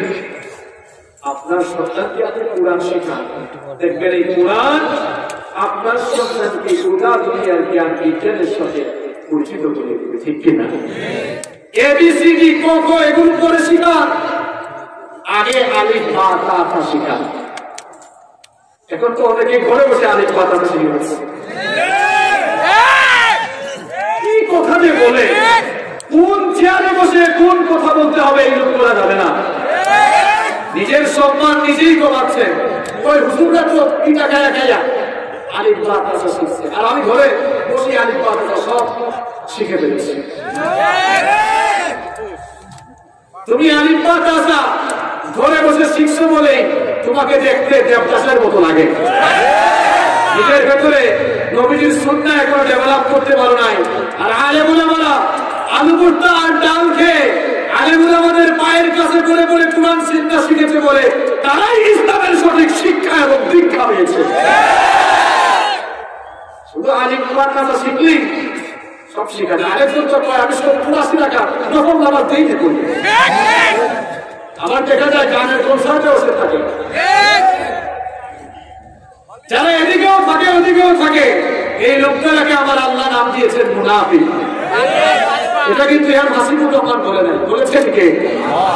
আল্লাহ তাআলা কোরআনে কারীমে বলেছেন ওয়া ইযা লাকুল্লাযীনা আমানু ক্বালু আমান্না ওয়া ইযা খালু ইলা শায়াতিনহিম ক্বালু ইন্না মা'াকুম ইন্নামা নাহনু মুস্তাহজিউন। সূরাতুল বাকারার মধ্যে আল্লাহ তাআলা বলেছেন মুনাফিকদের বৈশিষ্ট্য হলো এরা যখন ইমানদারদের সাথে মিলিত হয় ইমানদারদেরকে বলে আমরা তো তোমাদের সাথে আছি, যখন শয়তান আর তার দুশমনদের সাথে মিলিত হয় তখন তারা বলে আমরা তোমাদের সাথে আছি। এরা এদিকেও থাকে ওইদিকেও থাকে। দেখা যায় ওয়াজ মাহফিলে এসে লম্বা লম্বা বক্তব্য দেয়, হুজুরের আগে সুন্দর সুন্দর কথা বলে বক্তব্য দিয়ে কিছুক্ষণ বসে ওয়াজ মাহফিলে আসলে মানুষকে দেখাবার জন্য কিছু পয়সা দেয়, আবার মাহফিল শেষ করে গানের আর নাচের কনসার্টে গিয়েও তারা সভাপতিত্ব করে। এই তো গত 4-5 দিন আগে আপনাদের আশেপাশে টাঙ্গাইলে এক জায়গায় মাহফিল হয়েছে, বহু নেতৃবৃন্দ আসতো, আমার আগে খুব বক্তব্য করেছে। বক্তব্য দেওয়ার পর কিছুক্ষণ পর চলে গিয়েছে, আমি তো জানতাম না। মাহফিল শেষ হওয়ার পর যুবকরা বলল হুজুর আপনার আগে যারা বক্তব্য দিলেন চলে গেছে কেন জানেন? বললাম আপনার কানে যে গানের সাউন্ড আসতেছে শুনেন না? কনসার্ট করছে এরা, এই এখানে সব শেষ করে কনসার্টে গিয়ে হাজির আছে। এদিকেও আছে ওইদিকেও আছে, এরা ইমানদার না মুনাফিক। এরা মসজিদ কমিটির সভাপতি হতে চায়, আবার দেখা যায় সুদখোর ঘুষখোরদের যত কমিটি আছে ওই কমিটির মধ্যেও তারা সভাপতি বা উপদেষ্টা হতে চায়। এরা ইমানদার না মুনাফিক? আমার ভাই আলিফ বা তা শিখলেই কোরআন বুঝা যায় না। কোরআন বুঝার মূলনীতি আছে, এই মূলনীতি না জানলে কোরআন তো আরবি ভাষায় নাযিল হয়েছে, অ্যারাবিক ল্যাঙ্গুয়েজ সম্পর্কে অগাধ পাণ্ডিত্য না থাকলে কোরআনের প্রত্যেকটি ভার্স প্রত্যেকটি সূরা নাযিল হওয়ার ব্যাকগ্রাউন্ড রয়েছে, যাকে আরবিতে বলা হয় সাবাবুন নুজুল বা শানে নুজুল, এগুলো না জানলে কিংবা কোরআনের একটি আয়াত আর একটি আয়াতকে ব্যাখ্যা করে একটি আয়াতের সাথে আরেকটি আয়াতের সামঞ্জস্য রয়েছে, আবার নাসিখ মানসুখ রয়েছে, এগুলো সম্পর্কে জ্ঞান না থাকলে, বালাগাত সম্পর্কে জ্ঞান না থাকলে কোরআন বোঝা যাবে। এখন তো অনেক ব্যাপার এই যে আমরা পাইছি সূরা সাবা 13 নম্বর আয়াত, অপর সূরা 11 নম্বর আয়াত, অনুবাদ করে কি তুমি কোরআন বুঝবা না? যারা কোরআনের তাফসীর করেছেন, রাসূলুল্লাহ কোরআনের তাফসীর করেছেন, বিশ্বনবীর সাহাবীরা তাফসীর করেছেন, 4 ইমাম তাফসীর করেছেন, বড় বড় ফকিহরা তাফসীর করেছেন, উনাদের তাফসীর না পড়ে তুমি তোমার নিজের মতো তাফসীর বানাতে পারবে না, ঠিক কি না? আল্লাহ তাআলা এদেরকে হেদায়েত দান করুন। হেদায়েত না থাকলে আল্লাহ এদেরকে করোনা দিন। বলবেন কেন? বাংলাদেশের বহু জায়গায় এখন কিছু দুষ্ট লোক করোনা কি ইস্যু বানাইয়া মাহফিল বন্ধ করে, আছে না নাই? গাধা গুনারের এখনো আল্লাহ তাআলা বাঁচিয়ে রেখেছেন, আল্লাহর শুকরিয়া করে না। সুতরাং আল্লাহর শুকরিয়া আদায় না করে যে আল্লাহ বাঁচিয়ে রেখেছেন সেই আল্লাহর কথা যেই মাহফিলে হয় সেই মাহফিলে যারা মাথা নেয় করোনাকে ইস্যু করে, এদের কপালে হেদায়েত থাকলে আল্লাহ তাআলা হেদায়েত দেয়, আর না থাকলে আল্লাহ তাআলা করোনার গজব এদের উপরে ঢেলে দেয়। সবাই তো হয় না। তাহলে সুফি পরিবারের ৮ নম্বর বৈশিষ্ট্য হচ্ছে ঘরের মধ্যে দিন চর্চা নিশ্চিত। নাম্বার 9 নম্বর হচ্ছে সময়ের শৃঙ্খলা। আমাদের অনেকের পরিবারে সময়ের শৃঙ্খলা নেই। দেখা যায় একজন ঘুম থেকে উঠে 10টায়, আরেকজন 12টায়, আরেকজন 2টায়, নাস্তা করে দুপুর 12টায়, লাঞ্চ করে বিকাল 4টায়, এরকম আছে না? সময়ের ভারসাম্য থাকতে হবে। আর সময়ের প্রতি অসচেতনতার কথা কি বলবো, আমাদের দেশে বিভিন্ন জায়গায় দেখবেন সমাবেশ হয়, লেখা থাকে শুরু হবে বিকাল 3টায়, যারা যাবে এরাও জানে লিখছে তো বিকাল 3টা, তার মানে 5টায় শুরু হবে। এরকম সিস্টেম করে ফেলেছে। কমলাপুর রেলওয়ে স্টেশনে এক প্যাসেঞ্জার বসে আছে, রাজশাহীতে আসবে, রাত 11টার ট্রেন বসে আছে, ভাবতেছি বাংলাদেশ তো 11টার ট্রেন না জানি কয়টা, খবর করে বসে থাকে, যখন আপনি তখন যাবো, দেখা গেল 11টা বছর কিছুক্ষণ আগে হুইসেল শুনে যায়। কি ব্যাপার, 11টার ট্রেন, 11টার আগেই চলে এসেছে বাংলাদেশে, এটা সম্ভব? খুব খুশি, একদিন নিয়ে তারা একটা চাইতে বলে, ভাই বস, এটা আজকে 11টার ট্রেন না, গতকাল রাত 11টার ট্রেন, আজকে রাত 11টা। এই হচ্ছে সময়ের প্রতি আমাদের সময়কে যারা কাজে লাগায় না, এরা কখনো ব্যক্তি জীবন আর পারিবারিক জীবন এবং সমাজ বা রাষ্ট্রীয় জীবনে ওই জাতি কখনো উন্নতি লাভ করতে পারে। আপনার পরিবারের সময়ের শৃঙ্খলা যেন থাকে, ফজরের নামাজ যেন সবাই করে, কোরআন তেলাওয়াত করে, ঠিক সময়ে রাস্তা করতে হবে, ঠিক সময়ে পড়তে বসতে হবে। অনেকে আছে খেলার টাইমে ঘুমায়, ঘুমানোর টাইমে খেলায়, খেলার টাইমে পড়ে, পড়ার টাইমে খেলা, এরকম আছে না? আর যুবক তরুণদের কথা কি বলবো, এদের মধ্যে সময় সচেতনতা নাই না, 2টা-3টা পর্যন্ত ফেসবুক চাই, রাতে জেগে থাকতে থাকতে এদের গানের মধ্যে এত বিচি বের হয়েছে, বয়স 18 বছর 20 বছর, রাত জেগে থাকতে থাকতে ফেসবুকে আর ইউটিউবে থাকতে থাকতে তার চেহারা নষ্ট হয়েছে। এখন তার চেহারার দিকে তাকালে তার চেহারাটা এমন। তুমি যুবক মানুষ, তোমার চেহারা এমন কেন? ডাল ডাল ভেঙে একদম হাড্ডির ভেতরে ঢুকে গেল কেন? তোমার গাল ভেঙে গেল কেন? তোমার চেহারা স্মার্টনেস লাবণ্য চলে গেল কেন জানো? এই ঘুম মানুষের চেহারাকে ভালো রাখে, শরীরকে সুস্থ রাখে। ওই ঘুম তুমি ঠিক মতো ঘুমাও না, দেখা যায় ফজরের পরে যখন সকাল হয় তার ঘুম যখন শুরু হয়। এরকম ছেলে পেলে অবশ্য আপনাতে নাই, এরকম যারা দেখবেন এদের গানে কিছু কেন তোমার চেহারা ঘুমাও, ঘুমের টাইমে ঘুমাও, সময়ের শৃঙ্খলা ফিরিয়ে নিয়ে আসো, জীবনে বরকত দিবেন কে? সুখী পরিবার গঠনের 10 নম্বর ফর্মুলা হচ্ছে পারিবারিক গোপনীয়তা রক্ষা করা। ঘরের কথা বাহিরে বলা যাবে না, বিশেষ করে মা বোনদেরকে বলবে, 2 বাথরুমে একসাথে হলে উপায় নাই, সব করে দেয়। এটা করিয়েন না, এটা প্রবাদ আছে, আপনাদের এলাকায় এই প্রবাদটা আছে কিনা জানি না। ঘরের কথা বাহিরে যে কয় সে হলো আহম্মক নাম্বার 6। ঘরের কথা বাহিরে যে কয় সে হচ্ছে আহম্মক নাম্বার। আপনারা কি আহম্মক নাম্বার 6 হইতে চান? তো ঘরের কথা বাহিরে বলিয়েন না, পারিবারিক গোপনীয়তা রক্ষা করবেন। ঘরের কথা কখনোই বাহিরে বলা যাবে। আরে কষ্ট হচ্ছে না, এই তো শেষ ভাই। আমরা সুখী পরিবার নিয়ে কথা বলছি, মনে আছে তো? কারণ বাংলাদেশে অনেক জায়গায় ওয়াজ হয়, হুজুর নিজেই জানে না হুজুর কোন বিষয়ে কথা বলে, শ্রোতারাও জানে না হুজুর কোন বিষয়ে কথা বলে। এরকমই ওয়াজ শুনে একদম সকালবেলা নাতিকে গিয়ে বলবো, নাতিরে তুই তো কাল গেলি না বাজারে, হুজুর যে সুন্দর ওয়াজ করলো, একদম ফাটাই ফেলছে। নাতি বলে কি ফাটাইলো, কি ফাটাইলো? মাইক ফুটাই ফেলছে দেখে হয় না, মানে একদম অবস্থা সিরিয়াস করে গেছে। কি সিরিয়াস করবো? খুব সুন্দর আলোচনা বুঝলাম, খুব বিষয় শুনছি তো, কিন্তু কি নিয়ে আলোচনা করলে এখন কিছুই মনে নেই। এরকম অনেকে আলোচনা শুনে না, এরকম বেতাল হয়ে আলোচনা শুনলে হবে। আমরা সুখী পরিবার নিয়ে কথা বলছি, আমরা সুখী পরিবার চাই কি চাই না? এটা আমাদের জীবনের সাথে সম্পৃক্ত একটা আলোচনা। আমরা আমাদের ফ্যামিলি সুন্দর হলে অটোমেটিক আমাদের সমাজ সুন্দর হবে, দেশও সুন্দর হয়ে যাবে ইনশাআল্লাহ। দেখবেন এই পাবনার চাঁদপুরের ঘরগুলো যখন, পরিবারগুলো যখন সুন্দর হবে, তখন পাবনার প্রত্যেকটি সমাজও সুন্দর হয়ে যাবে। হবে ইনশাআল্লাহ। সুখী পরিবার গঠনের 11 নম্বর ফর্মুলা হচ্ছে সন্তান লালন পালনের প্রমাণ করা, অর্থাৎ সন্তানদের অভ্যন্তরতা দেয়।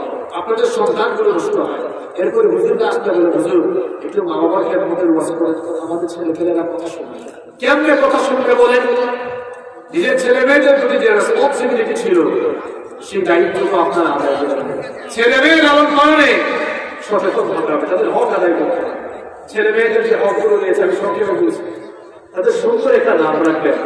আমাদের তো নাম রাখার যে অবস্থা, এক জায়গায় ছেলের নাম রেখেছে পল্টু, কোন সময় যে নাট রাখে আল্লাহ ভালো জানে, নাট পল্টু। আবার আরেক জায়গায় ছেলের নাম রেখেছে সাগর। এখানে সাগর নামে কেউ আছে নাকি? এখানেও আছে। আরেকজনের নাম রেখেছে, ছেলের নাম রেখেছে সাগর, মেয়ের নাম নদী। এখন সাগর ছেলে বড় হওয়ার পরে টি শার্টে লিখেছে সাগরের বুকে নদী। নাম রাখার যে সিস্টেম, এই যে বড় ছেলের নাম সাগর, মেয়ের নাম নদী, এই লোকটার নাম রাখার সিস্টেম বলছে যদি আমরা তাকে আরো ছেলে মেয়ে দেয়, এগুলার নাম দিয়ে তুমি যে সাগর নদী, বাকিগুলোর নাম হবে খাল, বিল, পুকুর, নদী, কুয়া। কারণ আগের গুলোর নাম তো সাগর। আর আরেক জায়গার নাম রাখছে ছেলের তুফান। তুফান নামে অনেকে আছে না? এইসব নাম রেখে হুজুরদের দিয়েছে বলে হুজুর ছেলেটার মাথায় হাত তুলে রাখেন, আমার ছেলেটাকে আমি আলেম বানাবো। বলেন তো আজ পর্যন্ত কি আপনারা কোন হুজুর কোন আলেমের নাম শুনেছেন? হাফেজ মাওলানা আকাশ আহমেদ, হাফেজ মাওলানা সাগর আহমেদ, এরকম হুজুরের নাম শুনছেন আপনারা? নামই তো গলপ, নামই ভেজাল। ঠিকই বলছি, নামই তো ভেজাল। তুফান রেখেছে, বললাম ভাই তুফান রাখছেন কেন? কয় হুজুর তুফানের সময় হয়েছে তো এই জন্য স্মরণীয় করে রাখলাম, তুফান রাখছে তুফান। মেয়ের নাম রেখেছে বৃষ্টি। বৃষ্টি নামে মেয়ে আছে? ওরে বাপরে বাপ, এত মেয়ের খবর তোমার কাছে থাকে কেন? হ্যাঁ খবর না, এটা ভাবনাতে খুব কমন, তাই না? আচ্ছা তো বললাম বৃষ্টি রাখলেন কেন? ওই জন্মের সময় খুব বৃষ্টি হয়েছে। আমি বললাম ভাই এই যে আপনি অবস্থা বুঝে ব্যবস্থা নেন, অর্থাৎ তুফানের সময় হয়েছে তুফান, বৃষ্টির সময় হয়েছে বৃষ্টি। এখন যদি বিদ্যুৎ চমকাবার সময় আরো কারো জন্ম হয়, আপনি কি নাম রাখেন যে ঠাডা পড়ছে? আকাশে যখন বিদ্যুৎ চমকায় এটাকে আপনারা আঞ্চলিক ভাষায় কি বলবেন? আমার তো হোম ডিস্ট্রিক্ট সিলেটে, কিন্তু আমি ফ্যামিলির সহ থাকি চিটাগংয়ে। নোয়াখালীর লোকেরা ওরা আবার এই বজ্রপাতকে বলে হুজুর ঠেডা পড়ছে, ঠেডা ঠেডা। আমাদের সিলেটে বলে বাস পড়ছে, বিজলি। তো বিজলি নামেও তো অনেক মেয়ে আছে না? এই তিন অঞ্চলের ভাষা কিন্তু খুব সাংঘাতিক। মাশাআল্লাহ, আপনাদের পাবনার ভাষা অনেক সুন্দর। আপনি যদি আমাদের সিলেটে যান, সিলেটে একদম বাংলা ভাষা হাত পা ভেঙে আহত হয়েছে। সিলেটে গেলে আপনাকে খুব সুন্দর করে বলবে কিতা বাবাই সব বানানো আয়ুকা সবকা পোকা সবকা। বুঝছেন আপনারা কিছু? সিলেটি মাঠ খুব সুন্দর। সিলেটি মাঠ যদি আমি হওয়া আরম্ভ করি আপনারা কোনটাও বুঝবেন না, মানে সিলেটি কথা শুরু করলে আপনারা কেউ কিছু বুঝবেন। আর নোয়াখালীর ভাষা তো আরো সুন্দর। আমরা বলি পান, তারা কয় ধান। ধান খাইলে ধান, আমরা বলি পানি, তারা কয় হানি। আমি নোয়াখালীতে একবার এক মাহফিলে যাওয়ার পরে খুব কুয়াশা ঠান্ডা, এক ভদ্রলোক এসে বললো হুজুর হানি খেতে হানি। ভাবলাম ইংরেজিতে বলেছে হানি মানে মধু খাবো কিনা। বলে চিন্তা করলাম খুব ঠান্ডা, মধু খেতে তো ভালো। বললাম ভাই যান না, একটু তাড়াতাড়ি নিয়ে আসেন। কিছুক্ষণ পর নিয়ে আসছে, এখন হাতের মধ্যে পানি গ্লাস। বললাম ভাই চাইলাম হানি, দিলেন তো পানি। আমি তো হানি কোথায় বলছি, কি মুশকিল। আর যদি আপনি চট্টগ্রামে যান, ওরে বাবা মনে হবে আপনি মিয়ানমার চলে এসেছেন, বাংলাদেশে আসবেন। বদ্দাই বা হন ওরা কেন আছো বাবা সবই কিছু বলবে, কিন্তু আপনাদের পাবনা রাজশাহী অঞ্চলের মানুষের ভাষা অনেক সুন্দর। আলহামদুলিল্লাহ, আঞ্চলিকতার ভেতরেও আসলে আল্লাহর কুদরত রয়েছে, ঠিক কি না? তো সন্তানের নামগুলো আপনারা সুন্দর রাখবেন, এরকম আমল নামুল নাম রাখবেন। সাহাবীদের নামের সাথে মিলিয়ে নাম রাখেন, মহিলা সাহাবীদের সাথে নামের সাথে মিলিয়ে দিয়ে দেন। বিশ্বনবী সাল্লাল্লাহু আলাইহি ওয়াসাল্লাম বলেন ইন্না আহাব্বা আসমাইকুম ইলাল্লাহি আব্দুল্লাহ ওয়া আব্দুর রহমান। আল্লাহর কাছে দুটি নাম সবচেয়ে বেশি পছন্দনীয়, একটি হচ্ছে আব্দুল্লাহ, আরেকটি হচ্ছে আব্দুর রহমান। নবীদের নামের সাথে মিলিয়ে রাখেন, সাহাবীদের নামের সাথে মিলিয়ে রাখেন। সন্তানগুলোর হক আদায় করবেন, এদেরকে ইসলামী শিক্ষায় শিক্ষিত করবেন, দ্বীনি শিক্ষা দিবেন। এমন সন্তান বানিয়ে যান। বাবারা, আমার শেষ কথাগুলো ভালো করে শুনেন, গুরুত্বপূর্ণ কথা বলছি বাবাদের। এমন সন্তান বানিয়ে যান যে সন্তানগুলো আপনার জন্য চক্ষু শীতলকারী হবে, যে সন্তানগুলো 5 ওয়াক্তের নামাজি হবে। এমন কোয়ালিটি সম্পন্ন, এমন যোগ্যতা সম্পন্ন সন্তান বানান, আপনি মারা যাওয়ার পর যেন আপনার জানাজা আপনার সন্তান। এই জন্য আলেম হওয়া লাগবে না। যদি 5 ওয়াক্তের নামাজি হয়, কোরআন তেলাওয়াত শুনতে হয়, মাসআলা মাসাইল, মৌলিক মাসআলা মাসাইল জানে, ইমামতি করার সুযোগ আছে না নাই?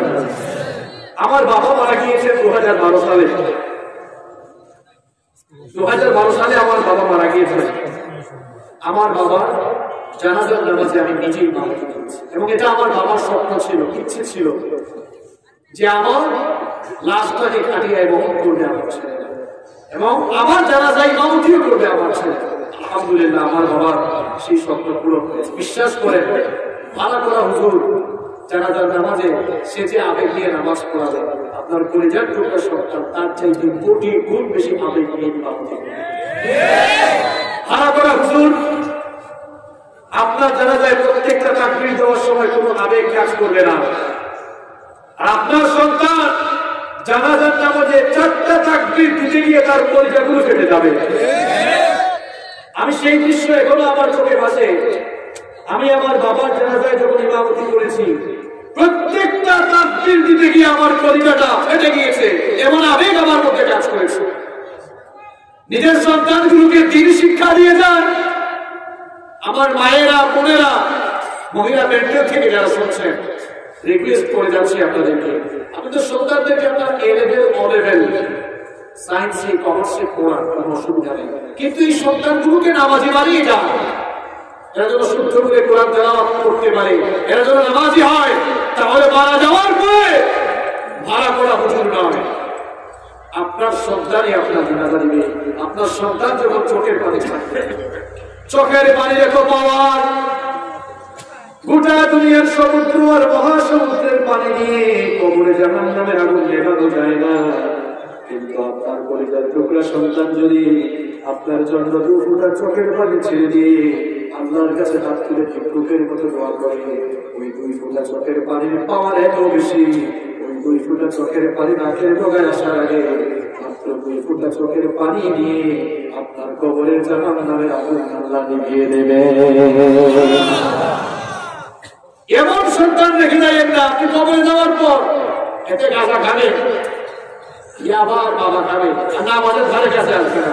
এমন কুসন্তান রেখে যাবেন না। বাবারা সন্তানদেরকে এই শিক্ষায় শিক্ষিত করে এদেরকে চক্ষু শীতলকারী সন্তান হিসাবে রেখে যান, জীবন সার্থক হয়ে যাবে। আমরা পারবো তো ইনশাআল্লাহ? পারবো তো ইনশাআল্লাহ? ছেলেগুলোকে আলেম বানান। মাদ্রাসায় পড়ে কেউ ঠকে না। আমরাও তো মাদ্রাসায় পড়েছি, আমি নিজে স্কুলে পড়েছি, কলেজে পড়েছি, আমি নিজে স্কুলে পড়েছি, মাদ্রাসায় পড়েছি, আমি নিজে ইউনিভার্সিটিতেও পড়েছি। হুজুর হওয়ার কারণে তো লস হয় না। ইঞ্জিনিয়ার, বহু ডাক্তাররাও তার মধ্যে পিছনে পিছনে করেছে, কি না? হুজুর হইলে কোনো লস আছে? কোনো লস হয়। দুনিয়াও যেমন আছে, আখেরা তো আছে না নাই? সন্তানগুলোকে আলেম বানান। এখন তো জানুয়ারি মাস শুরু হয়েছে, কষ্ট হচ্ছে আপনাদের? কয়েকটা কথা এখন একেবারে বাস্তবিক বলতে চাই। আপনারা আপনাদের সন্তানগুলোকে এমন এমন প্রতিষ্ঠানে পড়ান যে প্রতিষ্ঠানগুলোতে তারা দিনও শিখবে, আবার দুনিয়াও। আমি ব্যক্তিগতভাবে স্কুল শিক্ষার বিরুদ্ধে, মাদ্রাসা শিক্ষার বিরুদ্ধে। মনে মনে আপনারা ভাবছেন এটা আবার কেমন বুঝবেন, এদিকেও কেন? আপনাদেরকে আমি বলছি, এর আগে আমার একটা এক্সাম্পল ছিল। আমি ব্যক্তিগতভাবে বলি, যারা স্কুলে পড়ে এরা কানা হয়, আর যারা মাদ্রাসায় পড়ে এরা লেখা। অবশ্য সকল স্কুল আর মাদ্রাসাকে উদ্দেশ্য করছে না, কারণ আমাদের দেশে বহু স্কুল, বহু মাদ্রাসা আছে যে সকল স্কুল মাদ্রাসার সিলেবাস অত্যন্ত উপযোগী, আধুনিক, ইসলাম সম্পর্ক, বাস্তব সম্পর্ক, এরকম আছে না? সেগুলোর কথা ভিন্ন। কিন্তু যারা শুধুমাত্র দুনিয়াবী শিক্ষা নিয়ে আছে, আর যারা শুধুমাত্র দিনী শিক্ষা নিয়ে আছে, তাদের জন্য আমি কথা বলছি। কেন আমি স্কুল শিক্ষার্থীদেরকে কানা বললাম? এরা তাদের সিলেবাসে সব পড়ে, এরা বিজ্ঞান পড়ে, ভূগোল পড়ে, দর্শন পড়ে, ইতিহাস পড়ে, বাংলা পড়ে, সব পড়ে, কিন্তু কোরআন নাই, হাদিস নাই। এটা কেমন শিক্ষা? এটা তো দুনিয়ার সব চিন্তা এরা আল্লাহ কিছু না। একটা সালাম নিয়ে কেমন কথা বলে বাস্তবের আপনাদেরকে প্রমাণ দেখেছে। এরা কানা হয়ে যায়, আল্লাহ চিনে না। আর যারা দুনিয়ার সব শিক্ষা বাদ দিয়ে শুধু উর্দু, ফার্সি আর আরবি নিয়ে পড়ে আছে, এরা লেবরা হয়ে যায়। লেবরা কেন? পথ চলতে গেলে পায়ের দরকার আছে না? তো দুনিয়ায় চলতে গেলে তো আপনার চলার জন্য পা দরকার, দুনিয়ায় চলতে গেলে দুনিয়ার জ্ঞান দরকার, দুনিয়াবি কিছু জ্ঞান দরকার। আমাদের দেশে অনেক হুজুর আছে যারা এখনো কম্পিউটারের মাউসটাও ঠিক মনে করতে জানে। এখন বিজ্ঞানের যুগ, কম্পিউটারের যুগে আপনি যদি বিজ্ঞান না জানেন, কম্পিউটার না জানেন, ইংরেজি না জানেন, বাস্তবতা না বুঝেন, আপনি কিভাবে ইসলামের কাজ করবেন? আপনি কি জানেন বর্তমানে এই মাহফিলের চাইতে কম্পিউটার দিয়ে বেশি ইসলামের কাজ হয়? এই যে এই ভাইরা যারা আছে মিডিয়ার ভাইরা, এরা তাদের এই ধারণ কিন্তু ভিডিও কম্পিউটারে এডিট করবে, এরপরে এটা ছেড়ে দিবে। তাহলে আমি এখানে কয়েক হাজার লোককে শোনাইলাম, আর একটা কম্পিউটার ডিজিট করে লক্ষ লক্ষ কোটি কোটি মানুষকে। আপনি যদি কম্পিউটার এমন হুজুর হইলেন, আপনি কম্পিউটারের কোনো ভাষণ জানেন না, আপনি একটা সেমিনারে কিংবা যে কোনো কনফারেন্সে আপনি কিভাবে একটা প্রেজেন্টেশন দিবেন আমাকে বলেন। সব জানতে হবে, ইংরেজি জানতে হবে, বিজ্ঞান জানতে হবে, বাস্তবতা জানতে হবে, তখন আর লেখা হবে না। আমাদের এমন শিক্ষা ব্যবস্থা দরকার যেখানে একমুখী শিক্ষা থাকবে, যেখানে দ্বিমুখী ত্রিমুখী শিক্ষা থাকবে না। অর্থাৎ এমন শিক্ষা ব্যবস্থা, এমন কারিকুলাম হওয়া উচিত যেখানে বাংলাও থাকবে, ইংরেজিও থাকবে, বিজ্ঞানও থাকবে, আবার ইসলামও। শিক্ষা ব্যবস্থা আজকে ধ্বংসের পথে। যদি বিশ্ববিদ্যালয়ের আগ পর্যন্ত, আমি জানি সবাই আপনারা আমার সাথে একমত হতে বাধ্য হবে। আচ্ছা আপনারা বলেন তো, আমাদের দেশে স্কুল মাদ্রাসা এতগুলো হওয়ার কি দরকার ছিল? সব এক থাকবে। যদি এমন হতো সব এক থাকবে, আর বিশ্ববিদ্যালয়ে যাওয়া, অনার্সে যাওয়ার আগ পর্যন্ত সবার সিলেবাসে বাংলা থাকবে, ইংরেজি থাকবে, বিজ্ঞান থাকবে, আরবি থাকবে, কোরআন থাকবে, হাদিস থাকবে, এরকম যদি একমুখী শিক্ষা ইন্টারমিডিয়েট পর্যন্ত থাকতো, তাহলে আবার যে সকল ভাইরা এখন আলাদা স্কুল কলেজে পড়ে ইসলাম জানে না, কোরআন জানে না, এই সুযোগ থাকতো? দেখা যেত সবাই ইঞ্জিনিয়ার হচ্ছে, ব্যারিস্টার হচ্ছে, লয়ার হচ্ছে, ডাক্তার হচ্ছে, পাশাপাশি সবাই একটু আলাদা হয়ে যাচ্ছে, ঠিক কিনা? এরপরে অনার্স মাস্টার্সে গিয়ে প্রত্যেকে যার যার ডিপার্টমেন্ট নিয়ে পড়াশোনা করছে, কোনো অসুবিধা। আল্লাহ যেন এই পরিবেশ আমার দেশে তৈরি করে দেন, বলে না আমিন। আপনারা হয়তো ভাবছেন হবে না, অবশ্যই হবে, অবশ্যই হবে। কেন? আগামীর দিন ইসলামের দিন। চতুর্দিকে অন্ধকার থেকে আপনারা হতাশ হয়ে আছেন, চতুর্দিকে অন্ধকার থেকে আপনারা হতাশ হয়ে আছেন। আপনারা ভাবছেন চতুর্দিকে ইসলামপন্থীরা মার খাচ্ছে। আমার ভাইয়েরা, আল্লাহর নবী মদিনার রাষ্ট্র কায়েম করেছেন, তার আগে 13 বছর যেমন মার খেয়েছেন, ঠিক তেমনি ভাবে গোটা দুনিয়ায় এখন মুসলমানরা মার খাচ্ছে ঠিক, কিন্তু একটা সময় আসবে গোটা দুনিয়ায় ইসলামের পতাকা পক পক করে উঠবে ইনশাআল্লাহ। বিশ্বাস হয় আপনাদের? আল্লাহ যেন সেই সুবিধ দেখার তৌফিক আমাদেরকে দান করেন, বলেন আমিন।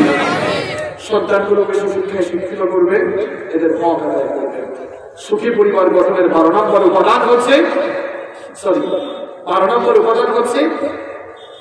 ঘরে পারস্পরিক হক আদায় আপনারা সচেতন থাকবেন। একজন আরেকজনের হক ঠিক মতো আদায় করবেন, স্বামী স্ত্রীর হক আদায় করবেন, স্ত্রী স্বামীর হক আদায় করবেন, ভাই বোনের হক আদায় করবেন। বহু ভাই আছে বোনকে সম্পদ দেয় না, বহু বাবাও আছে মেয়েকে সম্পদ দেয় না, এরকম বাবা পাবনাতে নাই। 4 ছেলে 2 মেয়ে, সম্পদ আছে 20 কাটা, ভাগ করে 4 বছর 20। আর মেয়েদেরকে বিয়ের সময় করে মারে, তুমি তো কিছু দিতে পারি নাই, করে শুধু দোয়া দিলাম। মহিলা প্যান্ডেলে বোনেরা আছে না, আপনারা আপনাদের বাবাকে বলবেন, বাবা দোয়া লাগবে না, জিনিসটা দিয়ে দেন। কি দিয়ে দেন? এটা আপনার হক। আর যেই বাবা ব্যবসার ভাগ মেয়েকে দিবেন না, সম্পদের ভাগ মেয়েকে দিবেন না, যাকাত দিচ্ছেন, আদি সাহেব হক আদায় করেছেন, কিন্তু মেয়েকে ঠকানোর কারণে আপনার তাহাজ্জুদ, আপনার নামাজ, আপনার রোজা, আপনার হজ, আপনার যাকাত কিছুই কবুল হবে না আল্লাহর কাছে। কিয়ামতের দিন জালেম হয়ে আল্লাহর সামনে আপনাকে দাঁড়াতে হবে। সোজা কথা, বুঝলে বুঝবা, না বুঝলে। সুখী পরিবার গঠনের কয়টা ফর্মুলা? 13টা। বললাম কয়টা? খুব কষ্ট হয়েছে আপনাদের, তাই না? নাম্বার 13 নম্বর হচ্ছে সকলেই পরস্পরের জন্য দোয়া করবো। আমরা আমাদের পরিবারের সদস্যদের জন্য সবসময় কার কাছে দোয়া করবো? দোয়াটাও আমাদেরকে শিখালেন কে? আল্লাহ তাআলা আমাদেরকে সেই দোয়াটা শিখালেন। সবাই আমার সাথে প্রাণবন্ত আওয়াজে বলেন, রব্বানা হাব লানা মিন আজওয়াজিনা ওয়া যুররিয়্যাতিনা কুররাতা আ'য়ুনিন ওয়াজ'আলনা লিল মুত্তাকিনা ইমামা। কি চমৎকার দোয়া আল্লাহ শিখালেন। আত্মজয়ীর ওয়াদা আল্লাহর কাছে করবে। কি চমৎকার দোয়া আল্লাহ শিখালেন। আমাদের রব, আপনি আমাদের স্ত্রী আর সন্তানদেরকে আমাদের জন্য চক্ষু শীতলকারী বানিয়ে দেন। বলেন আমিন। আমি সব জানি রাজশাহী পাবনা অঞ্চল, আমি রাজশাহীতে কতবার এসেছি। রাজশাহীর ভাষা অত্যন্ত ভালো, ভদ্র, সুশিক্ষিত, সচেতন। আমি বিশ্বাস করি আপনারা আপনাদের ভদ্রতা, আপনারা আপনাদের সচেতনতার বহিঃপ্রকাশ আজকে ঘটাবেন ইনশাআল্লাহ। মোনাজাতের আগ পর্যন্ত একটা মানুষ উঠবেন। আমরা মোনাজাতে যাবো ইনশাআল্লাহ। তার আগে আমি একটু কথা বলতে চাই, সেটা হচ্ছে এই যে সুখী পরিবার গঠনের 13টি ফর্মুলা আপনারা যে বলতেন, যদি আমরা এই 13টি ফর্মুলার আলোকে আমাদের পরিবার চালাতাম, পরিবার পরিচালনা করতাম, আপনারা বলেন আমাদের পরিবারে আর অশান্তি থাকতো? গ্যাঞ্জাম থাকতো? আসুন আমরা আমাদের পরিবারগুলোকে আদর্শিক পরিবার বানাই, সুখী পরিবার বানাই। আর সুখী পরিবার বানাবার জন্য আল্লাহ তাআলা এবং তার রাসূল কোরআন এবং সুন্নাহ এই ইনস্ট্রাকশনগুলো আমাদেরকে দিয়েছে, যেগুলো আপনাদের সামনে তুলে ধরলাম, তার আলোকে আমরা আমাদের পরিবার পরিচালনার চেষ্টা করি। আল্লাহ আমাদেরকে তৌফিক দান করেন। আমরা বলি আমিন। মাহফিল কমিটির সভাপতির বক্তব্যের পরে মোনাজাত হবে ইনশাআল্লাহ। আলহামদুলিল্লাহ, আমাদের প্রধান বক্তার মুখ থেকে আমরা সুন্দর আলোচনা শুনেছি। আমরা কে হই না উঠি এ পর্যায়ে আমাদের জালসা সমাপ্তি বক্তব্য রাখেন আমাদের সমাজের সুনামধন্য সভাপতি প্রফেসর আব্দুল মান্নান সাহেব। এরপরে দোয়া হবে শোনা যাচ্ছে, এরপর আমরা যাবো ইনশাআল্লাহ। আউযু বিল্লাহি মিনাশ শাইতানির রাজিম। বিসমিল্লাহির রহমানির রহিম। আপনাদের কাছে অনুরোধ, আপনারা উঠবেন না, শেষ মুনাজাতটা করে যাবেন। কারণ আমাদের মাইয়াটি যারা আমাদের ছোটখালিকা বালকা তাদের সাহিত্য আছে, তাদের জন্য আপনাদের বাবা মায়ের জন্য দোয়া করা হবে। মা বোনেরাও থাকবেন, আপনারা দোয়াটা শেষ করে যাবেন। তবে আমরা জানি না যে আমরা কতটুকু সফলতা লাভ করতে পেরেছি। আপনারা যেভাবে এসেছেন, কালকে একটু কারণে যাই হোক মাহফিলে বিঘ্ন ঘটেছে। কারণ আপনারা জানেন, যখনই একটা কথা হুজুরা বলতে যায় তখন বিভিন্ন ধরনের বাধা বিপত্তি আসে। তবুও তার ভিতরে আমরা চালিয়ে গিয়েছি এবং চালানোর চেষ্টা করেছি। আমরা আগামীতেও আপনাদের নিশ্চয়ই ভালো উপস্থিত যাতে হয় আপনারাও চেষ্টা করবেন, আমরাও চেষ্টা করব। আর যাওয়ার আগে আমরা তো কোনো আদায় করি না, আমাদের সম্মুখে বাক্স দেওয়া আছে, যদি কেউ দান করতে চান তাহলে বাক্সতে দান করে দেবেন। যাই হোক, যদি আমাদের ভুলভ্রান্তি কোনো রূপ হয়ে থাকে কমিটি, তাহলে আপনারা আমাদের এই বালুচর প্রশাসনকে বাড়িকে ক্ষমা করে দেবেন এবং আগামীতে যাতে আমরা সফলভাবে জালসা আয়োজন করতে পারি এই আশা রেখে আমি আপনাদের কাছে বিদায় নিচ্ছি। আসসালামু আলাইকুম। এখনই দোয়া হবে।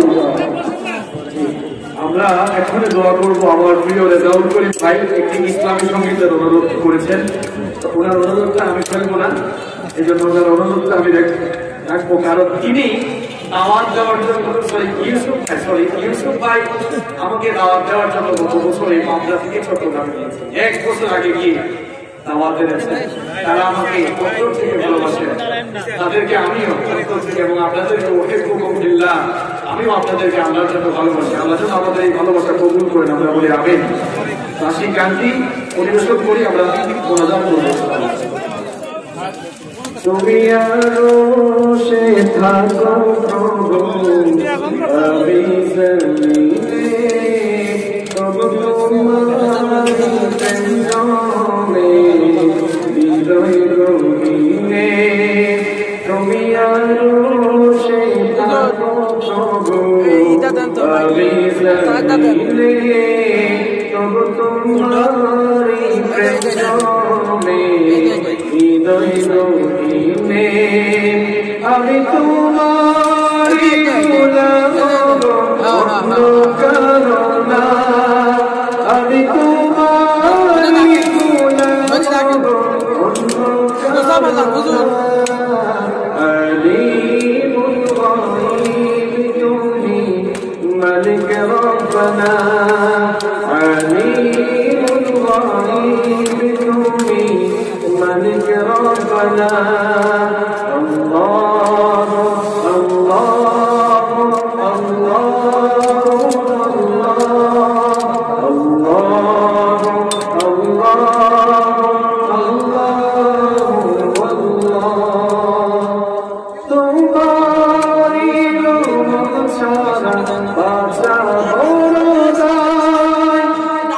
প্রতিদিনে প্রতিক্ষণে জড়িয়ে রাখো তোমারি রহমত ছাড়া আশা বড় নাই প্রতিদিনে প্রতিক্ষণে জড়িয়ে রাখো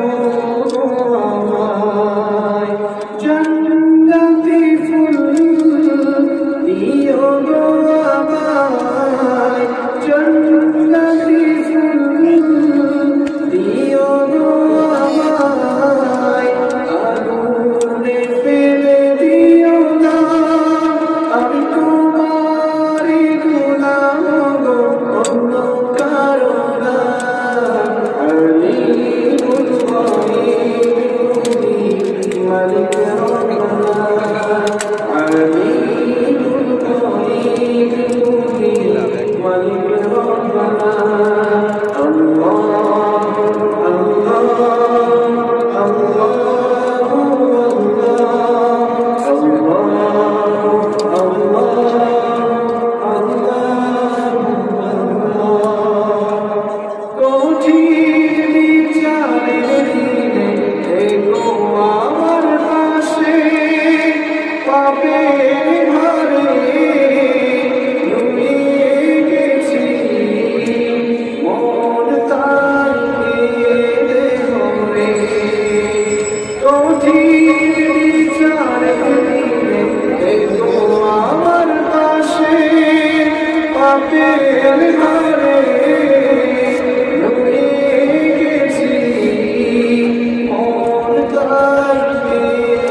আমি তোমারি গোলাম অন্য কারো না আলিমুল গায়ব তুমি মালিক রব্বানা আল্লাহ আল্লাহ